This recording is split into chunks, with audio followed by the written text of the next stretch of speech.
Hey guys, tonight, we're traveling through time, not by machine or spell, but by imagination and memory. We're heading straight into the ragged, rain-slicked edge of the Western Front, somewhere in the latter part of 1915. The exact date doesn't matter much anymore. What matters is the cold in your bones, the mud on your boots, and the unfamiliar tension crawling beneath your skin. Right now, you're not technically in the war. Not yet. You're standing at the threshold, at the place where innocence ends and everything else begins. In 5 minutes, the line between civilian and soldier will be erased. And once it's gone, it doesn't come back, and just before we really begin, before you cross the invisible threshold into the trenches. Take a moment to like the video if this kind of storytelling speaks to you. If you're new here and feel like sticking around, hit subscribe. And please, in the comments, let me know, where are you listening from, and what time is it there right now. If you haven't already, dim the lights. Pull the blanket a little closer. Maybe switch on a fan for that low hum in the background. This story will carry you there, step by quiet step. You're in uniform. It itches. The wool wasn't made for comfort. Your boots are already caked in filth, though you've barely walked a mile. You stand beside a railway that barely deserves the name. The metal tracks groan with each passing cart. Behind you, a livestock wagon squeals as it jerks to a halt. It once carried pigs. Now it carries people, young men like you, stiff-backed and silent, eyes too wide to hide their fear. Some pretend to look brave. Most just look tired. Ahead, a pale mist hovers like a living thing, thin fingers creeping across a landscape of barbed wire, torn earth, and the unmistakable smell of damp decay. That smell, you breathe it in before you realize what it is. Earth and metal, rot and smoke, sweat and rain, all mixed into a scent that curls into your lungs and settles there like wet cloth left too long in the corner of a room. You cough, but it doesn't help. Your rifle is clean. You made sure of it. You polished it during training like they told you to, over and over again. But your boots? They've already lost the battle against the muck. You expected something different, maybe not glory, but at least purpose. This, though, feels like neither. You disembark. It's not quite raining. But it's also not raining. The air hangs heavy with a kind of perpetual dampness that clings to your skin and whispers that it's here to stay.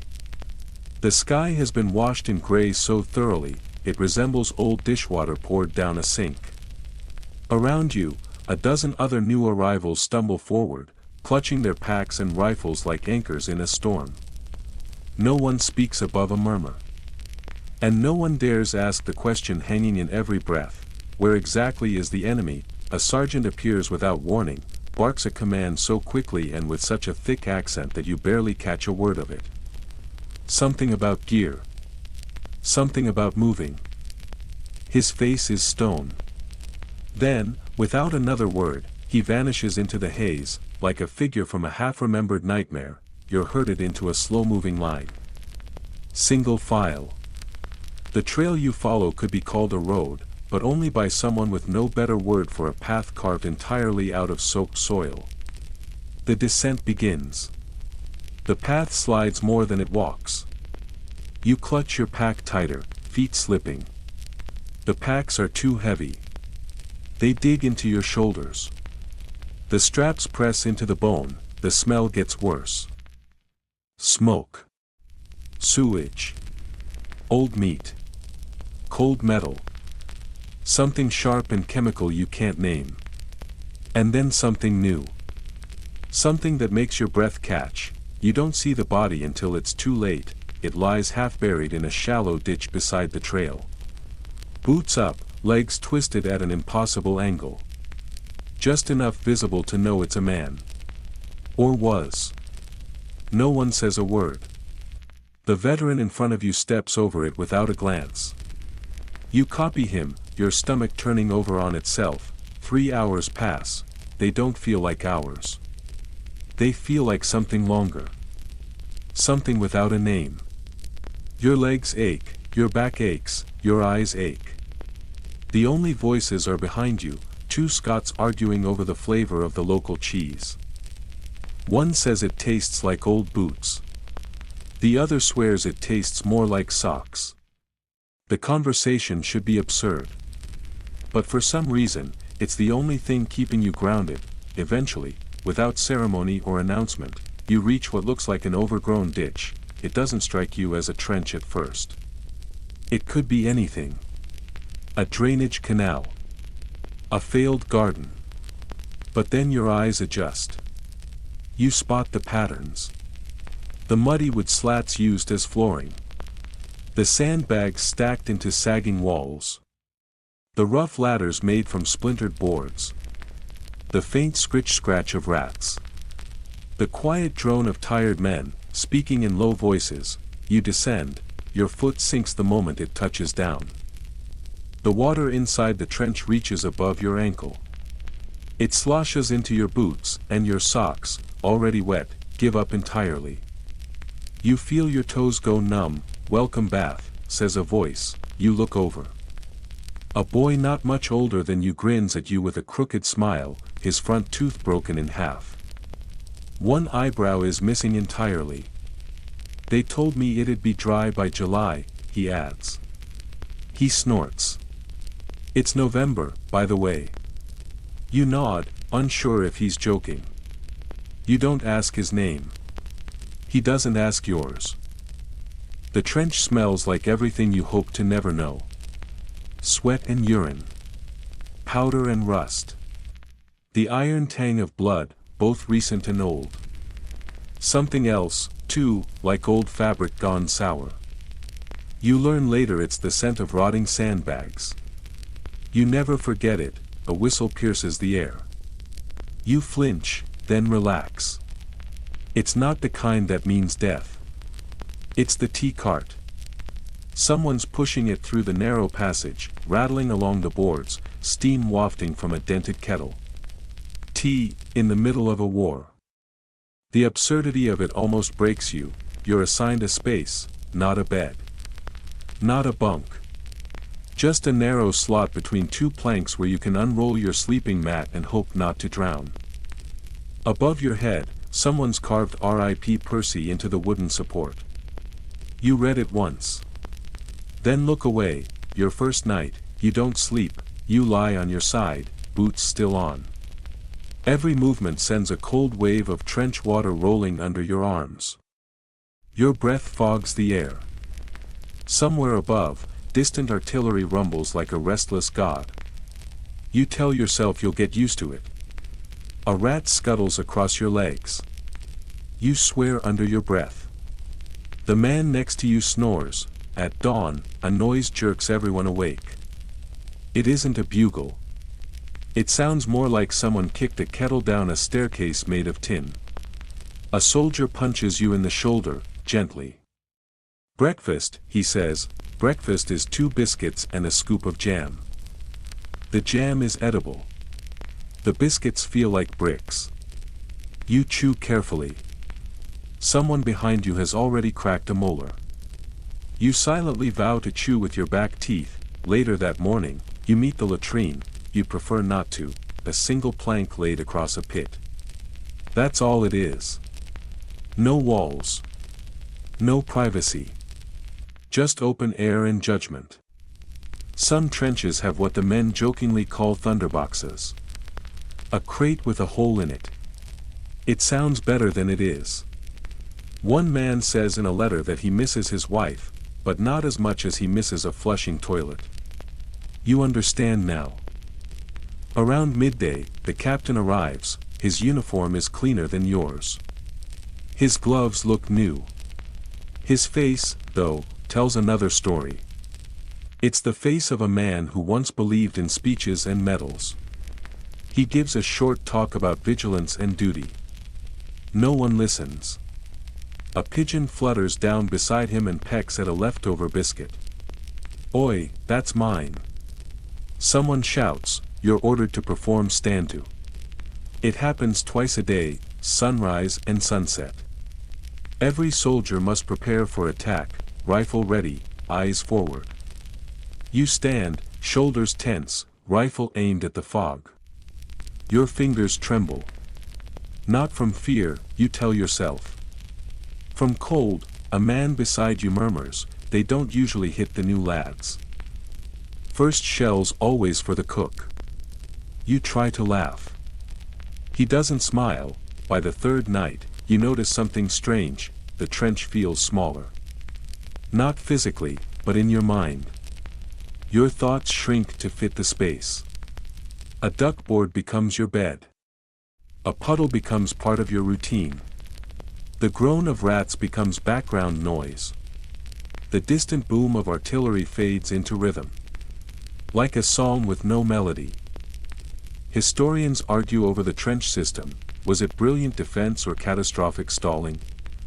The French dug shallow trenches for faster retreat or advance. The British went deeper, building mazes so dense they had wooden signs, actual signs, nailed into the mud. You pass one called Hellfire Alley. Another reads Suicide Corner. You wonder who carved those names. You wonder if they survived. There's a rumor about the Canadians. They built their trenches with bathtub drains stolen from fancy hotels. No one's seen proof. But everyone hopes it's true. Your rotation ends at the same ladder you came down. You climb back up, your hands are blistered. Your skin is gray. Your uniform is soaked. Filthy, crawling with lice. You smell like rust and rot. But you are upright. And when someone claps your back and says, "You did all right, mate," you feel a flicker of something you don't recognize, pride. Maybe, but there's no time to rest, a new whistle sounds. Orders are shouted. You're not going home. You're just moving down the line. Another sector. Another trench. Another bath, no rest for the muddy. They hand you a new shovel, you don't ask for one. No one ever really asks for anything here, not in the trenches. Requests aren't made. Things simply appear, or they don't, and you learn to accept both outcomes without too many questions. Your last shovel didn't break so much as it surrendered, its wooden handle snapping cleanly in two after an unexpected encounter with a rat the size of a house cat and a hole that looked shallow but dropped like a trapdoor. You hit the mud with a graceless thud, arms flailing, and emerged with a bruised shoulder, a bruised ego, and a face full of something you fervently hope was just wet soil. The rat, plump and glossy, stared at you before scampering off. Unimpressed, now, standing under a sky that looks like it gave up on being weather and decided to be a mood instead, you begin again. The clouds above aren't dark exactly, but they feel heavy, like they've soaked up too much grief to ever float properly again. Light filters through them in lazy patches, illuminating nothing, making the world feel smaller. Digging is your task. You're told to extend a sap, one of those narrow, shallow listening trenches that snakes its way toward no man's land like a curious child too young to know danger. Saps are meant for recon, technically. Realistically, they are a form of occupational distraction. They keep you moving, keep your hands busy. And ensure you remain neck-deep in mud and responsibility, rather than dread and imagination. Digging isn't glorious. It's not bold or brave. It doesn't win medals. It doesn't make headlines. But in the trenches, digging becomes something close to breathing. Constant. Repetitive. Essential. Everything here is always collapsing, always sagging, always sinking back into the earth. Clay softens, chalk cracks, walls bleed water. Digging is what holds it all together, so you dig. You jam your shovel into the ground and pull up a sticky mess of mud and silt, heaving it behind you in rhythmic bursts. It sticks to your boots. It clings to your sleeves. Your gloves are already damp and beginning to fray at the seams. Behind you, someone grunts and mutters, "If the Kaiser don't kill me, this trench will." You don't laugh. You don't even smile. But inside, A small nod of agreement echoes quietly. The older men nearby teach you the rules of trenchcraft. They speak without looking at you, their hands busy, their voices worn thin by repetition. They call it the gospel of survival. Sandbags go on top. They absorb bullets, cradle heads, and become walls when wood runs out. Duckboards go underfoot. Without them, you drown in muck. Drainage ditches must always slope just right, unless you're digging in the French sector, in which case, you're better off digging with prayer and sarcasm, and never, under any circumstances, dig in silence. It's considered bad luck. A kind of superstition, maybe, but one taken seriously. Silence, here, feels like invitation. So, you sing, you all sing. In muddy choirs of uneven pitch and off-key enthusiasm. Songs about the girls back home. Songs about beer. Songs that make fun of captains who wear monocles and say words like valiant without irony. One of the most beloved songs is literally titled "We're Here Because We're Here." That's it.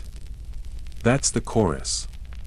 Repeated until your voice goes hoarse and the absurdity becomes comfort. Sometimes, while digging, your shovel strikes something unexpected, an old boot, half swallowed by clay. A rusted biscuit tin from the last rotation. A broken bayonet, its blade bent in the shape of a question mark. Once, someone found a human skull. They called it Albert and gave it a hat. Another time, a man unearthed what turned out to be a mostly intact wine rack, complete with half-empty bottles and a forgotten diary written in delicate German script. The handwriting was lovely. The wine wasn't. Your favorite tale comes from the man who claimed to discover a bratwurst wrapped in 6 layers of newspaper beneath a trench wall. Frozen solid. German papers, judging by the lettering. He ate it for lunch. Everyone else watched in awe and mild horror. By late afternoon, your arms burn. Your shoulders ache in a way that feels ancient. Your palms are rubbed raw beneath the gloves. The shovel itself feels like it's grown teeth and is biting into your bones. You've only managed to stretch the trench by half a meter, maybe a bit more. Still, it's something. In this place, even a few feet forward can feel like a miracle. Someone nearby tells a story, almost casually. About the time they dug into a pocket of mustard gas. It hadn't dispersed, apparently. It had just sat there. Waiting. Like a ghost that forgot it was dead, he says. No one laughs. You pause for a beat, then keep digging, but more cautiously now. Every time the soil feels soft, you flinch. You learn a new term today, the sump. It's the lowest point in a trench. The place where water gathers, mud thickens, and whatever you drop is lost forever. Coins, bullets, spoons, socks, sanity, all of it disappears into the sump. The veterans joke that if you fall in, you come back up speaking fluent mud. Trenches aren't straight. That's deliberate. A proper trench must zigzag, folding in on itself like a paper fan. Straight lines are dangerous. A single shell in a straight trench can wipe out a dozen men. But a zigzag? That might save a life or two. The British favor fire bays, small alcoves tucked into the bends. They serve as shooting posts. Or nap stations. Depending on the hour, the Germans, meticulous as ever, build bunkers. Actual structures. Wooden beams, paneled walls, even doors. You've heard rumors of stoves. Stoves. The jealousy is real. You haven't seen a stove in weeks. Your hands haven't been warm in longer than you care to remember. Don't forget the parapet, someone calls. You nod quickly, pretending you understand. Later, you learn it's the forward-facing wall, the one the enemy can see. You bolster it with sandbags and splintered timber. Sometimes, pieces of broken stretchers are wedged into place. Once, you see fingers sticking out of the earth. They are gray. You look away. As the digging slows with nightfall approaching, someone leans in and recounts a small miracle. During a dry spell, a platoon built their own little dugout. It had 3 shelves, 2 rickety chairs, and a chessboard scratched into the wall. For a moment, it felt like a home. Then the rain came. The dugout collapsed. Everything was destroyed. Except the chessboard. Still there, carved in the mud, there's another whispered tale. About frogs. Apparently, in a particularly well-drained sector, the frogs moved in. Dozens of them. Tiny green squatters hopping from corner to corner, undisturbed. The soldiers adopted them. One man even gave them names: Frodo, Sam, Lily. Then one day, an officer stepped on Frodo. That same officer fell into the latrine the next morning. Nobody helped him out. Nobody spoke of it afterward. You look around your own trench. No frogs here. Barely any structure. The walls bulge outward. The support beams creak under their own weight.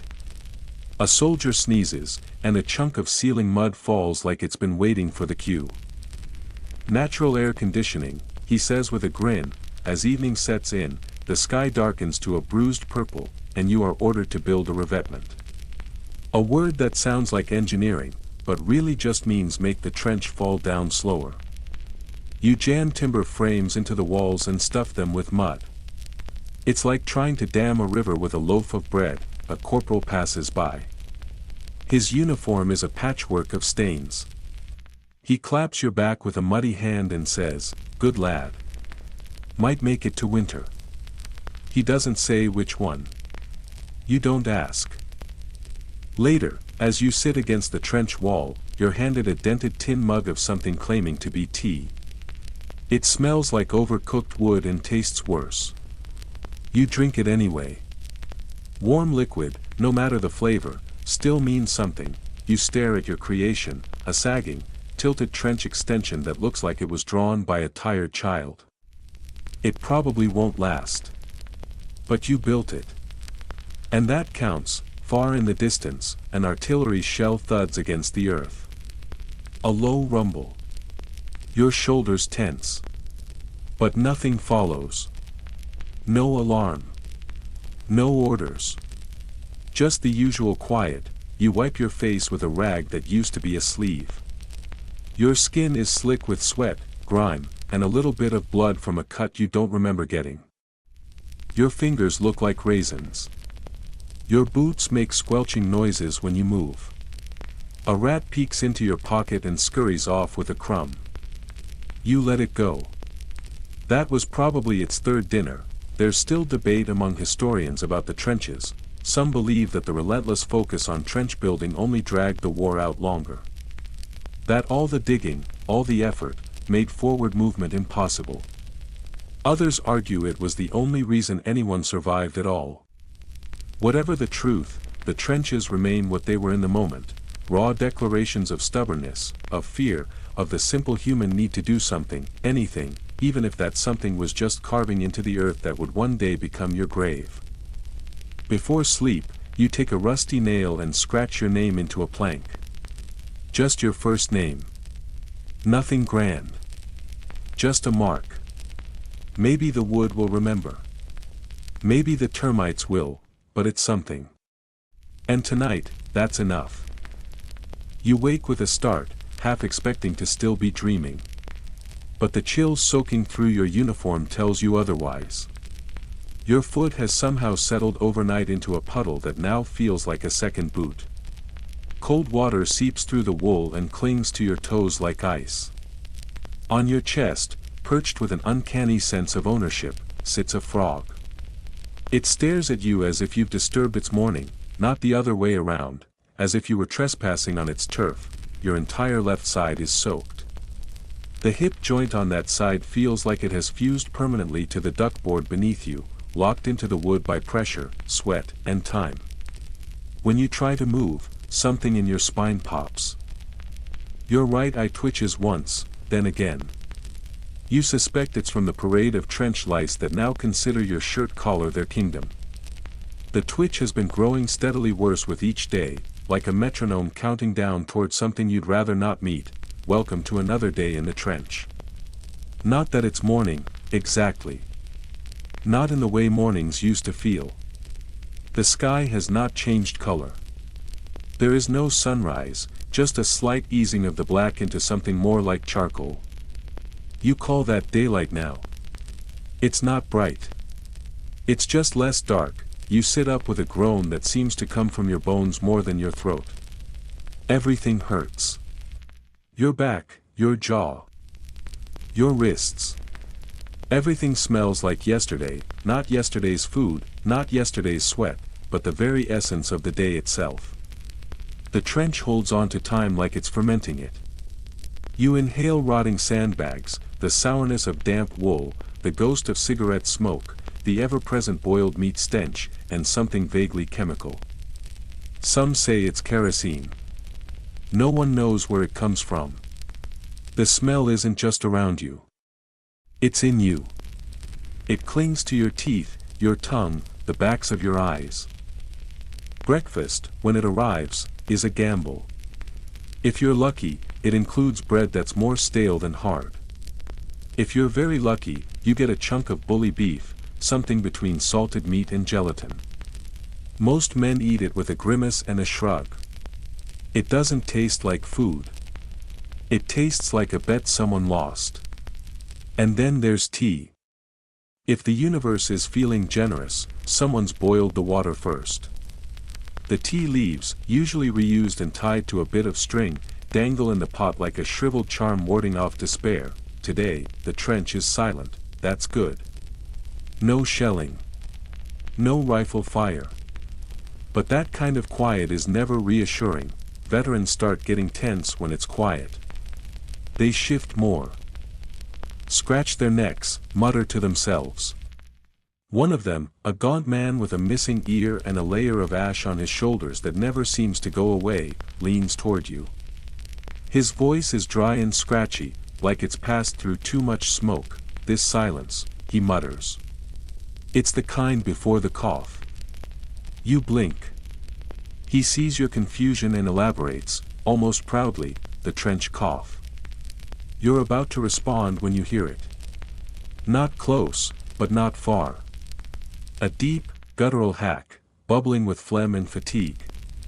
Someone further down the line coughs again. It's not just illness. It's a sound of living too long in air that has never been clean. The moisture, the mold, the rot, it all settles in the lungs eventually. The doctors call it trench bronchitis. Some men call it the creaking of death's front door. The name feels accurate. As the hours drag forward, you begin to understand how time functions in this place. There are only two pieces to the day, the part where you pretend nothing will go wrong, and the part where it finally does. In the hours between, especially in the early afternoon, light filters through the clouds just enough to make the world seem falsely ordinary. That's the most dangerous time. The men stop looking over their shoulders. They let themselves remember. You hear fragments of stories. One man, covered in mud but smiling faintly, talks about how he used to be a baker. He tries to recreate sourdough with hardtack and tea water. The result is inedible, and possibly flammable, but he tries again tomorrow anyway. Another, wiry and quick-handed, was a barber. He cuts hair now using a pocket knife and a comb swiped from a German prisoner. You let him neaten up your sideburns. He means well. But the result leaves you looking like an escaped goat that tried to groom itself in a mirror. Then there's Big Tommy. That's what he calls himself. He refers to himself in the third person and claims he once trained circus bears. No one knows if it's true. He has a bear tattoo on his chest and the kind of confidence that doesn't need proof. That's enough for most of you. Someone once heard that a French trench got hold of a phonograph. During a bombardment, they cranked it up and played La Marseillaise. The Germans reportedly stopped shooting for a moment, too bewildered to respond. Some say it really happened. Others laugh it off. Either way, It feels like the kind of thing that could only exist in war, where defiance and absurdity are often the same thing. You, meanwhile, are focused on socks. Trench foot is the quiet killer here. Not bullets. Not bayonets. Just wet feet. Rot creeping in from the toes. The medics check your feet weekly now. If your toes go pale, waxy, or start to smell like old cheese, they'll pull you out and maybe pull something else off. The best defense? Dry socks. Twice a day. You have exactly one pair, you take off your boots anyway. The socks come off like damp rags. You drape them over the tip of a bent bayonet, letting them steam under the gray light. They hiss faintly, like they're purging ghosts. A rat waddles past. It pauses, sniffs the socks, and actually backs away. It scurries off, clearly offended. Even the rats have standards. Mail arrives sometime before dusk. Someone tosses you a folded letter with your name barely legible beneath a smudge. It's from home, your sister, judging by the shaky script. She asks how you're holding up. Whether you've made friends. Whether the weather is manageable. She asks if you've seen Paris. You laugh under your breath. Paris. You've seen 5 meters of Belgium and a trench latrine, but still, you read her letter. Once, twice, 4 times. It's not the words themselves. It's the fact that the world beyond still moves. That someone out there is wondering if you're warm. That maybe, someday, you'll see her again. You fold the paper neatly and tuck it into your breast pocket. It crinkles against a tin of bully beef you've been saving for a special occasion. You no longer know what that means. But you keep it anyway. The rain returns that night. It doesn't fall. It seeps. It enters from everywhere, the sky, the ceiling, the ground. It turns the trench into pudding. The sump overflows. The walls soften. One collapses with a groan, like the earth itself has given up. A man shouts and tries to brace it with a rifle. It holds for a moment, then sinks. You start bailing water with your mess tin. Another soldier joins you, silent at first. You trade turns, one scoop at a time, each of you cursing the sky with equal parts fury and boredom. He tells a story about a flood so bad. 2 Frenchmen floated by on a wooden crate. They were smoking and saluting as they drifted past. You want it to be true. Later, as the trench settles into uneasy silence, your neighbor hums something. A lullaby, maybe. Or just a tune he's making up. It's not pretty. But it's quiet. And it helps. You lie back against the duckboard. You try to sleep. Somewhere in the distance, a shell screams. Not close. Not aimed at you. But loud enough to remind you that safety is always temporary. You open one eye. It's still raining. Your chest rises. You exhale slowly, still breathing, still here. Historians still wrestle with the question, did the daily grind of trench life break the soldiers more in body or in mind? Both, most agree. But what became clear is that the trenches dulled more than just weapons. They wore down the sense of self. They blurred the border between man and mud. Men began to name their lice. Others whispered to the walls. Some wrote poetry, dark and brilliant verses scribbled on scraps of rations boxes or the backs of empty cigarette packs. Tomorrow will look like today. You'll dig again. You'll cough again. Maybe someone will tell a joke so bad you can't help but laugh. And when the rain pauses for an hour, you'll find yourself missing it, because when the trenches go quiet and dry, that's when the real horror begins. It is breakfast again, although calling it breakfast feels overly generous. What you receive is not so much served as deposited, a reluctant offering from the universe dropped into your dented mess tin with the enthusiasm of a shrug. In it, a square of something pale and translucent quivers with unsettling confidence. Next to it sits a dense, grayish-brown clump that the label insists is meat. You poke at it with the corner of your spoon. It wobbles. You poke it again. It emits a faint noise. Not quite a growl, but not silence either. This is the trench menu. A rotating selection of ingredients that once held promise, long ago. Now, they serve mostly to challenge your definition of food. Take bully beef, for instance. It is corned beef, packed into tins, issued in bulk. It smells faintly of brine and industrial failure. The texture can best be described as resentful. Warmed over a matchstick flame, it softens, but only slightly. It does not become more delicious, only less defiant. The flavor stays the same: salt, meat, and the lingering suspicion that it once aspired to be something else. Then there are the biscuits. Hardtack. The name is misleading. Tack suggests something sharp and small. These are more akin to construction materials. They do not break easily. They resist. You learn quickly not to bite directly. Instead, you dunk them into tea, stew, rainwater. Even rum if you are fortunate. One soldier you know scrapes the mold off his and uses them as playing cards. They make a solid surface for blackjack. Another shims a wobbly duckboard with one. It holds perfectly. On rare occasions, the rations include something labeled stew. This turns out to be McConaughey, a concoction named with a flair that suggests pride, though the contents inspire mostly nausea.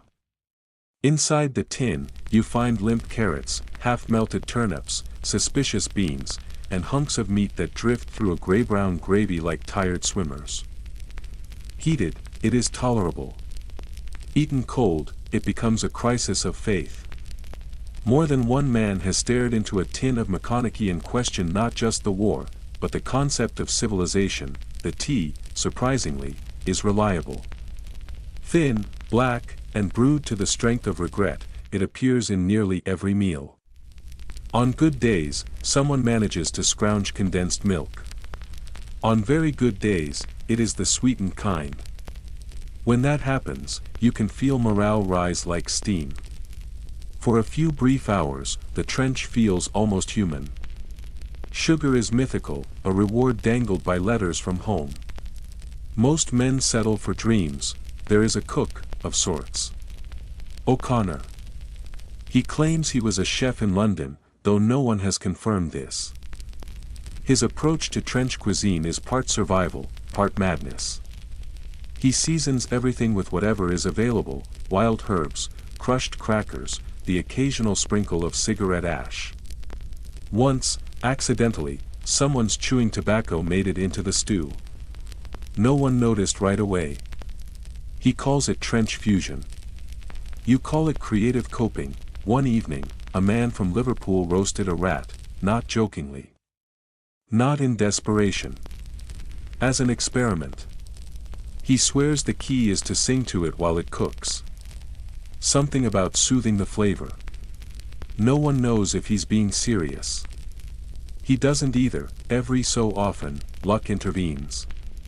A French unit shares a bottle of wine. You pass it around, toasting with hands still stained from mud and bully beef. Someone quotes a poem in broken French. Another starts crying, quietly. You laugh so hard into your sleeve you choke on a biscuit. For 10 minutes, the trench becomes a cafe. No tablecloths. Just the camaraderie of broken men pretending, together, but the supply lines are not dependable. Sometimes, a mule gets stuck in the mud. Other times, the route is shelled. There are whole days when food never arrives. On those days, you smear plum jam on pages torn from a training manual. The jam is always plum. Never strawberry, never apricot. Always plum. No one knows why. Some say it was overstocked. Others suggest the British palate gave up long ago. You once saw an officer with a tin of sardines. He didn't eat them right away. He just carried them, like a talisman. That man now walks with a kind of authority, a subtle strut, like someone whose cells are nourished by omega-3. Everyone notices. No one mentions it. Parcels from home are sacred. They arrive sporadically, often covered in grime. You have seen men weep over fruitcake, even as they chipped a tooth trying to eat it. One package contains socks, a tin of toffee, and a note from your aunt wishing you fresh air and good health. You laughed until your stomach ached. Not because it was funny, but because the alternative was to scream. Arthur is the best storyteller in the trench. He trades tales for jam. In a dugout, by candlelight, he spins stories of windswept castles, haunted taverns, noble lords, and scandalous duchesses. He demands 2 spoonfuls of jam or a full biscuit as payment. Some men say he's a fraud. Others believe he was the duchess. You are not sure which version you prefer. As the sun begins its slow descent, casting a yellow smudge over the endless gray, you watch a fellow soldier setting a trap. A bent bit of biscuit is tied to a string. The trap is made of matchsticks. He's named the rat Stanley.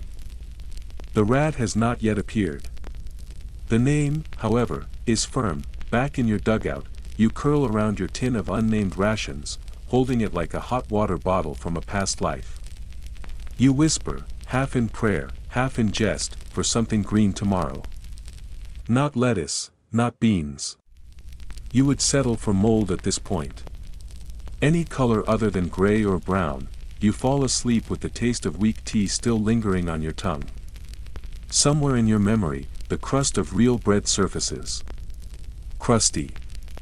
Warm. Soft in the center. You try to hold on to it as you drift off. It feels impossibly far away. Scholars still argue over the nature of trench food. Was it bland by design? A tactic to lower expectations? Or just a byproduct of impossible logistics? Some insist the monotony helps stabilize morale. After all, if you spend all day grumbling about stew, perhaps you forget to fear artillery. You wake sometime during the night. The moon is a pale blur behind canvas clouds. A tin of McConaughey rests gently on your chest.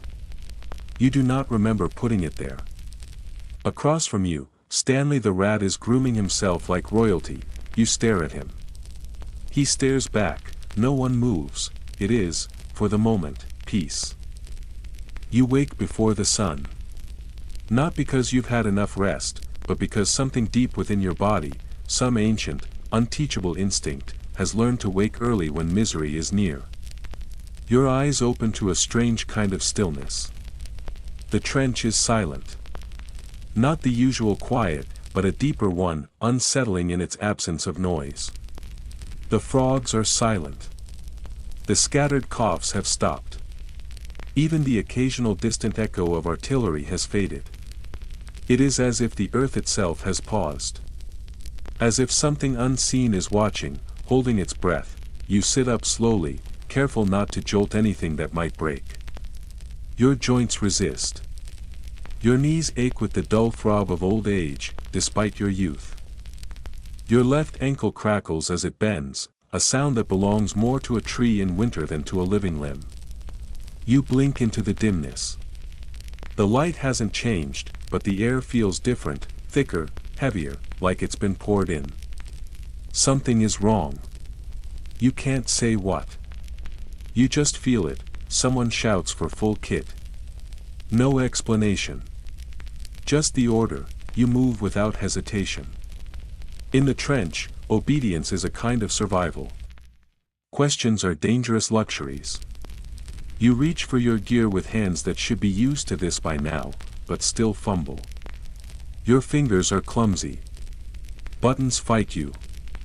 Straps twist into knots. Your rifle feels heavier today. Maybe it's the weight of anticipation. Or maybe it's your arms, tired before the day even begins.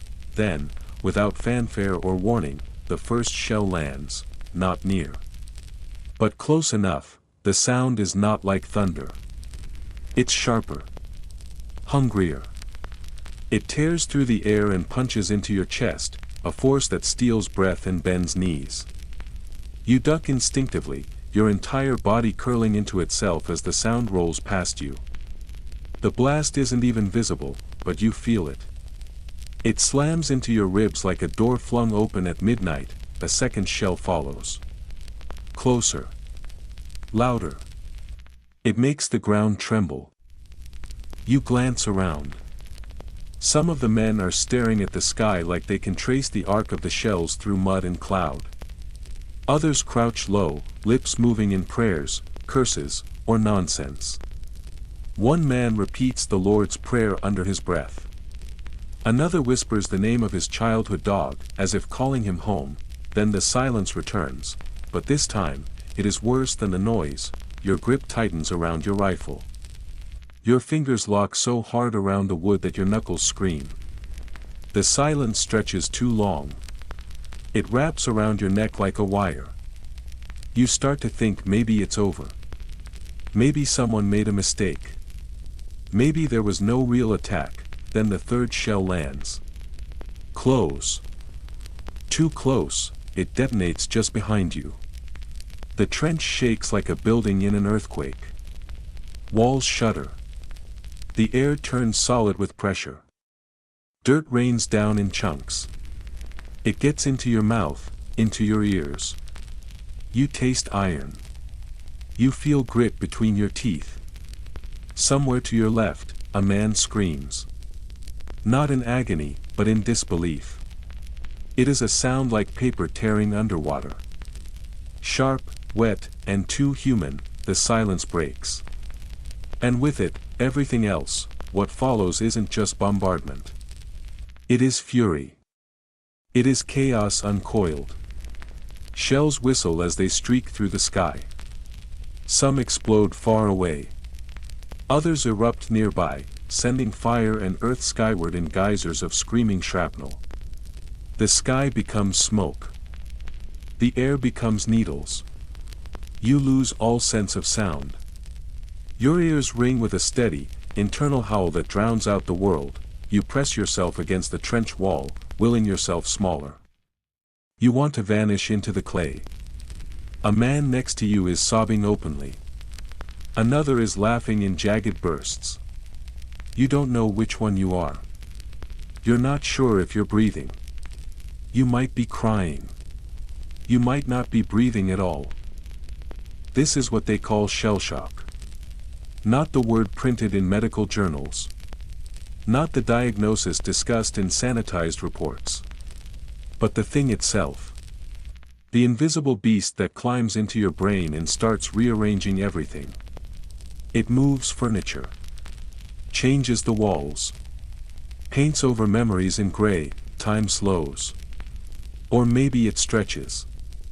Every second feels like a rope pulled taut. Nothing makes sense. You crouch and wait and wait and wait again. Then, just as suddenly as it began, the shelling stops. No warning. No tapering.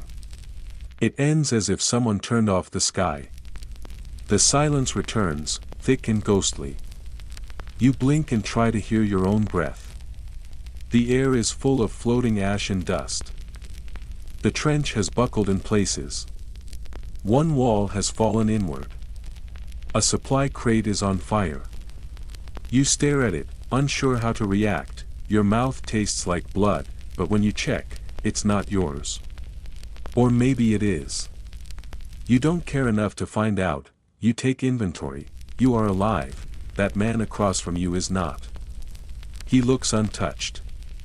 But something is wrong in his stillness. His limbs are intact. His uniform is clean. His face is slack and unfamiliar. You look away. You have to. Your mind cannot afford to take in the details. A medic appears like an apparition, his armband obscured with so much mud it's barely a symbol anymore. He moves with practiced calm. He checks for pulses. He tucks cards into pockets. You watch him press a folded tag into a man's coat. You wonder what is written on it. The sergeant's voice cuts through the smoke. It sounds like shouting underwater. He issues orders. Everyone moves. You do too, though your legs feel carved from wet wood. You're told to reinforce the trench. Grab sandbags. Pile dirt. You obey. Your hands, still trembling, begin to work. The same hands that could not hold a spoon this morning now grip sacks of soil. You shovel while your muscles spasm. You stack while your jaw clenches. You move through it because moving is the only thing left. In the muck, you find a photograph. It is half buried, folded in the corner, but still legible. A woman stands with two children, all smiling, though their eyes are blurred. Rain or tears, it's impossible to tell. You pocket it. It is not yours. But it should be carried. While clearing a collapsed stretch of wall, you uncover a helmet. Inside, there is a small tin of peppermints. The lid creaks. The mints are dusty, crumbling, ancient. You take one anyway. It tastes like menthol and memory. That night, you cannot sleep, every noise is a threat. A spoon dropped nearby is another shell. A cough from across the trench makes you flinch. Even the wind seems too loud, like the breath of something hungry. You stare upward, watching the ceiling of the trench pulse with uncertain light. You try to hum. You try to summon the rhythm of something normal. But every time you close your eyes, you see it again, that moment when the last shell landed. The trench lit up with orange and red, as if the earth itself had caught fire. Eventually, sleep claims you. Not gently. Not fully. You doze in fragments. In your dream, you are home. Not your real home, but the one your mind remembers, too clean, too perfect. The floorboards shine. The walls breathe warmth. Someone is baking bread. You smell it. You smile, then, without warning, a shell falls through the kitchen ceiling. You wake choking on a breath you didn't know you were holding. Your hands are clutched around your rifle. Not in readiness, but like a child clutching a beloved toy, the man next to you stirs. He glances over, first time. He asks, voice low, you nod, he sighs, you'll dream less after a few months. You don't ask if that's true. You already believe him. You wish you didn't. Historians still argue about what happened to men like you. Some say you went numb. Others say your capacity to feel was exhausted. You suspect both are true. You're not shattered. You're not fine either. You're simply too tired to shake. When dawn comes, it doesn't arrive. It seeps. A soft, directionless light smudges the edge of the trench. It looks like night with the volume turned down. You rise. You eat your rationed biscuit. You sip what passes for tea. You sit in silence, and you wait for the next silence to start, because it always does. You sit down with a pencil stub, worn so short your fingers cramp just holding it, and a single sheet of army-issue writing paper. It is coarse to the touch, slightly yellowed, and faintly smells of glue, cigarette smoke, and something bitter you can't name. You smooth it across your knee and stare at the blank page. It's time to write home. You know that. Everyone knows that. But your mind drifts, unsure what to say. There's a weight behind your eyes, not tears, exactly, but something heavier. Everything you've seen lately feels either too grim to explain or too repetitive to matter. You glance at the corner of the paper. You write the date. Or what you think might be the date. Days bleed together here. The calendar no longer feels real. Time is marked by routine, when tea arrives, when shells fall, when the rats grow bold. After a pause, you begin, dear Mum, things are going well. We've had a bit of rain, but spirits are high. It is a lie, of course. But not a cruel one. It is the sort of lie everyone tells. There's a code in the trenches, a silent pact between soldiers and their families back home. You do not describe what cannot be forgotten. You do not mention the smell of blood soaked into your sleeves. You do not describe the way bodies sink into the mud as if they were never meant to be anything else. You don't talk about the lice, the fear, or the blank stare someone gets right before they shatter. You soften the truth. You file off its sharper edges. You transform horror into habit. If you ever wrote what really happened, your mother would arrive with a shovel and a stern expression by morning. A fellow soldier sits beside you, his sleeves rolled up to the elbows, revealing a constellation of nicks and bruises. He leans over with a grin and says, "Put in something about the sunsets." Makes it sound romantic. You nod, and without thinking, scrawl a line about how the evening light glows on the barbed wire. You leave out the detail that the same wire was streaked with blood just yesterday. Letters home are more than tradition. They are ritual. They are lifelines stretched across hundreds of miles of mud, gunpowder, and memory. Some men write once a week. Others write every night, as if every evening might be their last. Some wait until the silence is too much and put everything into a page. You begin to learn how to read between the lines in the letters you receive. "We miss you." That means someone is afraid to say more. The neighbors asked about you. That means someone has died, and no one wants to be the one to tell you, "Hope to see you soon." That is a fiction. Everyone writes it. No one believes it. Censorship hangs over everything. You are told again and again, do not mention locations, do not mention casualties, do not mention troop movements.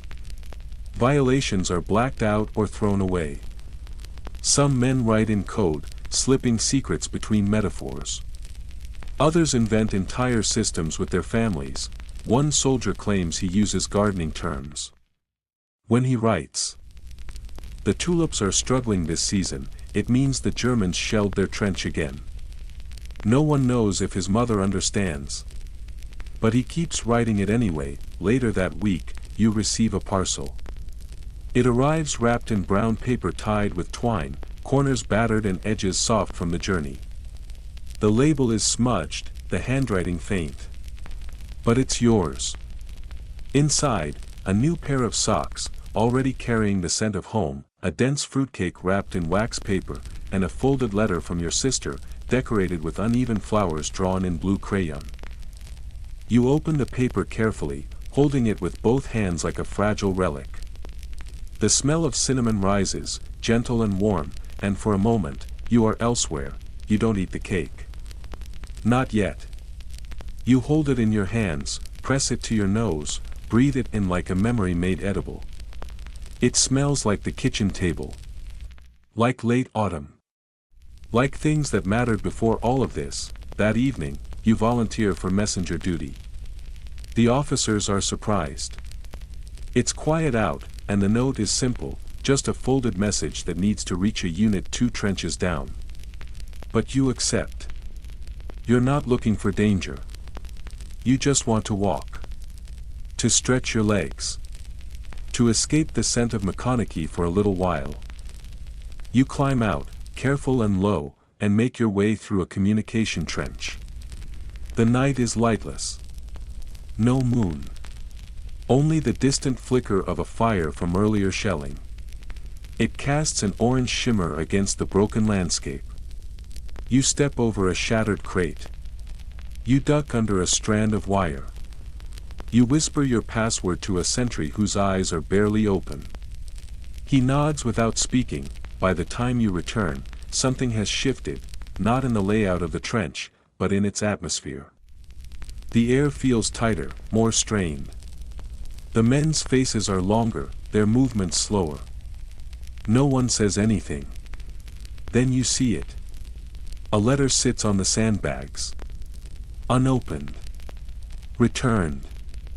The envelope has been marked in red pencil with 2 words, addressee deceased. It is passed from hand to hand, quietly. No one wants to look at it. No one wants to be the one to throw it away. You pocket it. Not because it belongs to you, but because no one else will. You will burn it later. Give it the ending it was supposed to have. The next morning, the chaplain visits.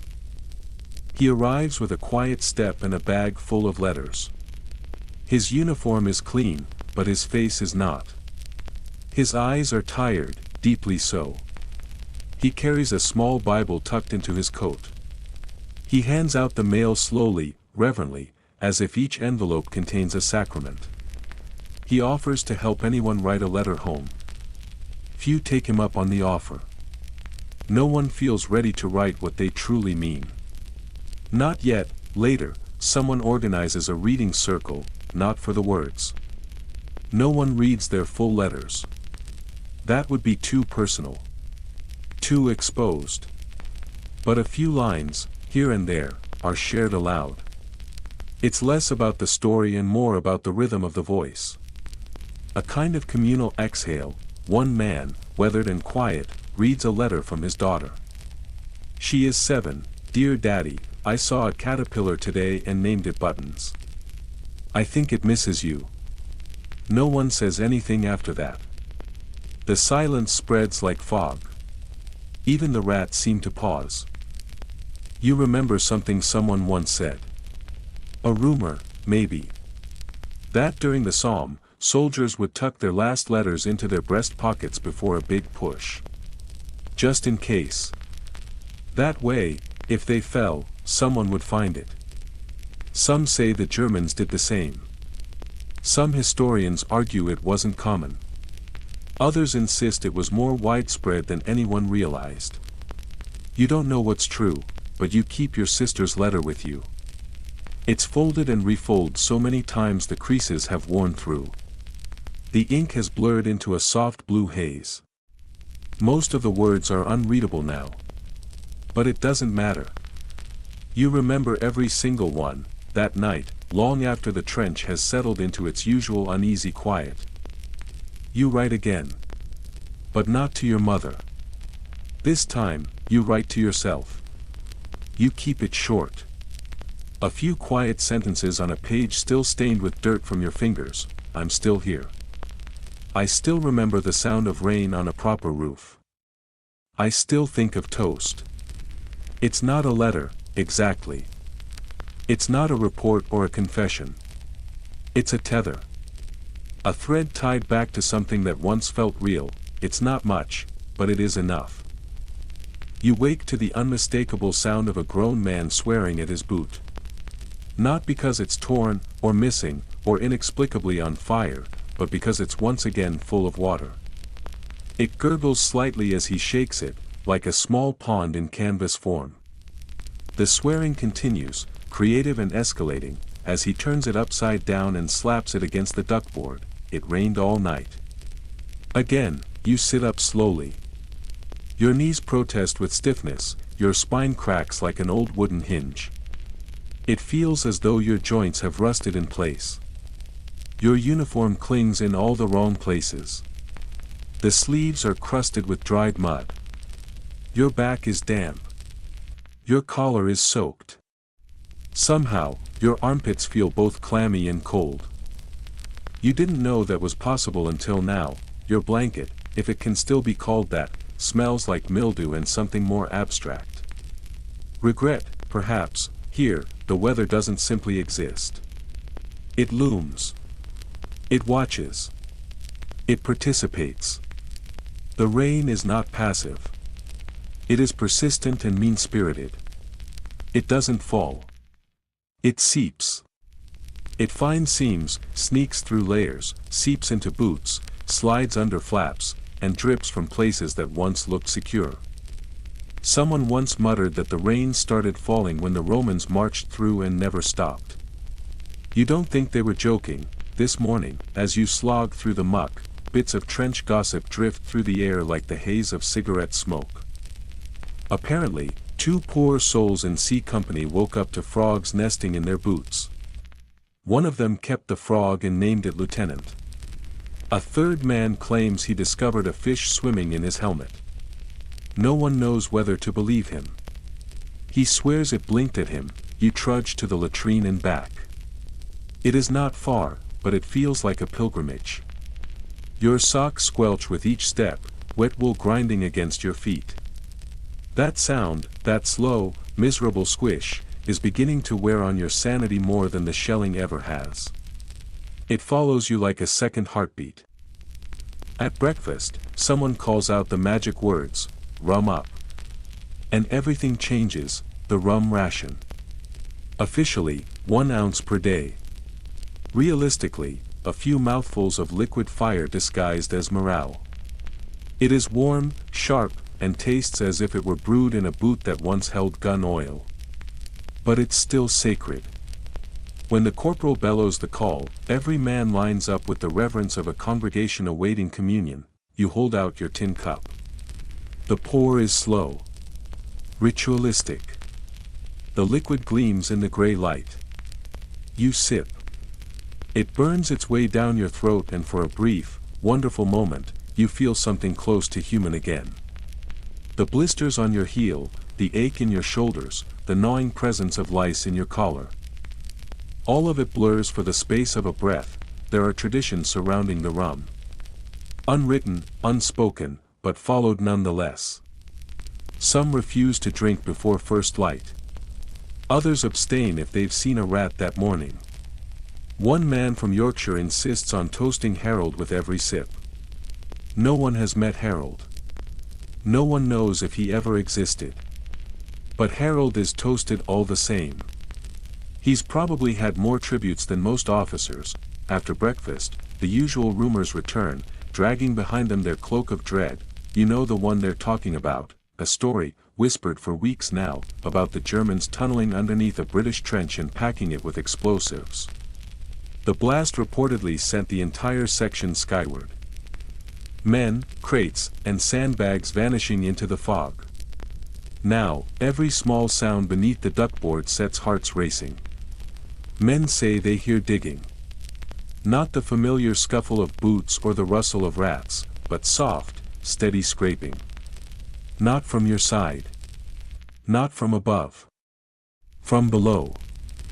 Historians later debate whether tunneler contact happened often. Some claim the stories were hallucinations, born from sleeplessness and fear. Others cite real diagrams, maps with detailed tunnel systems, complete with listening shafts and detonation markers. You don't argue. All you know is that when the ground murmurs beneath your boots, your stomach coils into itself. Around midday, while crouching in the dugout, you spot a growing dark patch on the wall. It's damp. Deeply damp. You press it with your bayonet. It squelches. Slowly, it oozes. You name it Wallace. Wallace now has a personality. He is your sounding board when things go quiet. He does not judge. You clean your rifle for the 3rd time today. The mud here seems to hold a grudge. Every speck finds its way into the barrel, the trigger, the bolt. You scrub it down with cold hands and a threadbare cloth. Even when spotless, it still feels wrong, as if it's sulking. Later, while reinforcing a sagging coil of barbed wire, you hear humming. Not loud, not cheerful, just soft and constant. It's Private Ellis. He hums when he's nervous. Today, the tune is a broken rendition of a music hall song about sausages. The two of you crouch together, threading new wire through old posts, working in silence broken only by his hum. You both know someone may be watching. You feel the possibility of a sniper's gaze like a weight on your neck. Back in your corner, you check your feet. The trench foot situation is holding. Not better, not worse. Your toes are bloated, pale as wax, but still move when commanded. You peel off your socks, then use your shirt to dry your boots. Unfortunately, the shirt is wetter than the boots. You sigh and reverse the operation. 2 sections down, someone claims the mud has emotions. He says it swallowed a spade out of spite. He believes the last wall collapse happened because someone insulted the ground. You consider his theory. You find it plausible. Evening slides in. A cold, soggy hush drapes itself over the trench. You find a half-smoked cigarette wedged behind a sandbag and light it. It tastes like wet newspaper and nostalgia. You inhale deeply and close your eyes. 3 others sit nearby, sharing the same smoke and silence. One suggests a game, if you could eat anything right now. A man answers quickly, my mum's steak and kidney pie. The next one says, a whole pineapple. Not even cut. Just a whole one. Another whispers, toast. Just, hot toast. They turn to you. You think for a long moment, anything I don't have to chew. Everyone nods in solemn understanding. Someone pulls out a harmonica. The first notes are wobbly. Then the tune emerges. It's a long way to Tipperary. But slower, quieter. Sadder. Even the rats stop scurrying. For the duration of the melody, the trench holds its breath. Later, as you settle in, the quiet returns. No shelling. No orders. Just the soft patter of rain on worn canvas and the faint barking of a dog. Or maybe you imagine that part. It doesn't matter. You don't want it confirmed. You lie still, eyes open, listening to your heartbeat, to Wallace's slow drip, to the sighs of men dreaming of anything else. Someone mentioned earlier that peace talks might be starting. That perhaps the war could end before winter. The rumor floats through the trench like steam, warm, rising. Vanishing. You've heard it before. Every few weeks. A hopeful whisper here. A passing mention in a letter. You don't believe it, but part of you still wants to. You fold your sister's letter again. It's soft now, worn to the texture of silk. You place it under your head and pretend it's a pillow. You whisper goodnight to Wallace. The rain answers with a slow, steady drip. You wake with an itch. Not the kind you scratch once and forget. This one is deeper, more sinister. It feels like something is moving underneath your skin, weaving tiny trails across your ribs and shoulders. It's not imagination. You know exactly what it is. You throw off your blanket, already dreading what you're about to see. Your fingers tug at your shirt collar, and there they are again. Lice.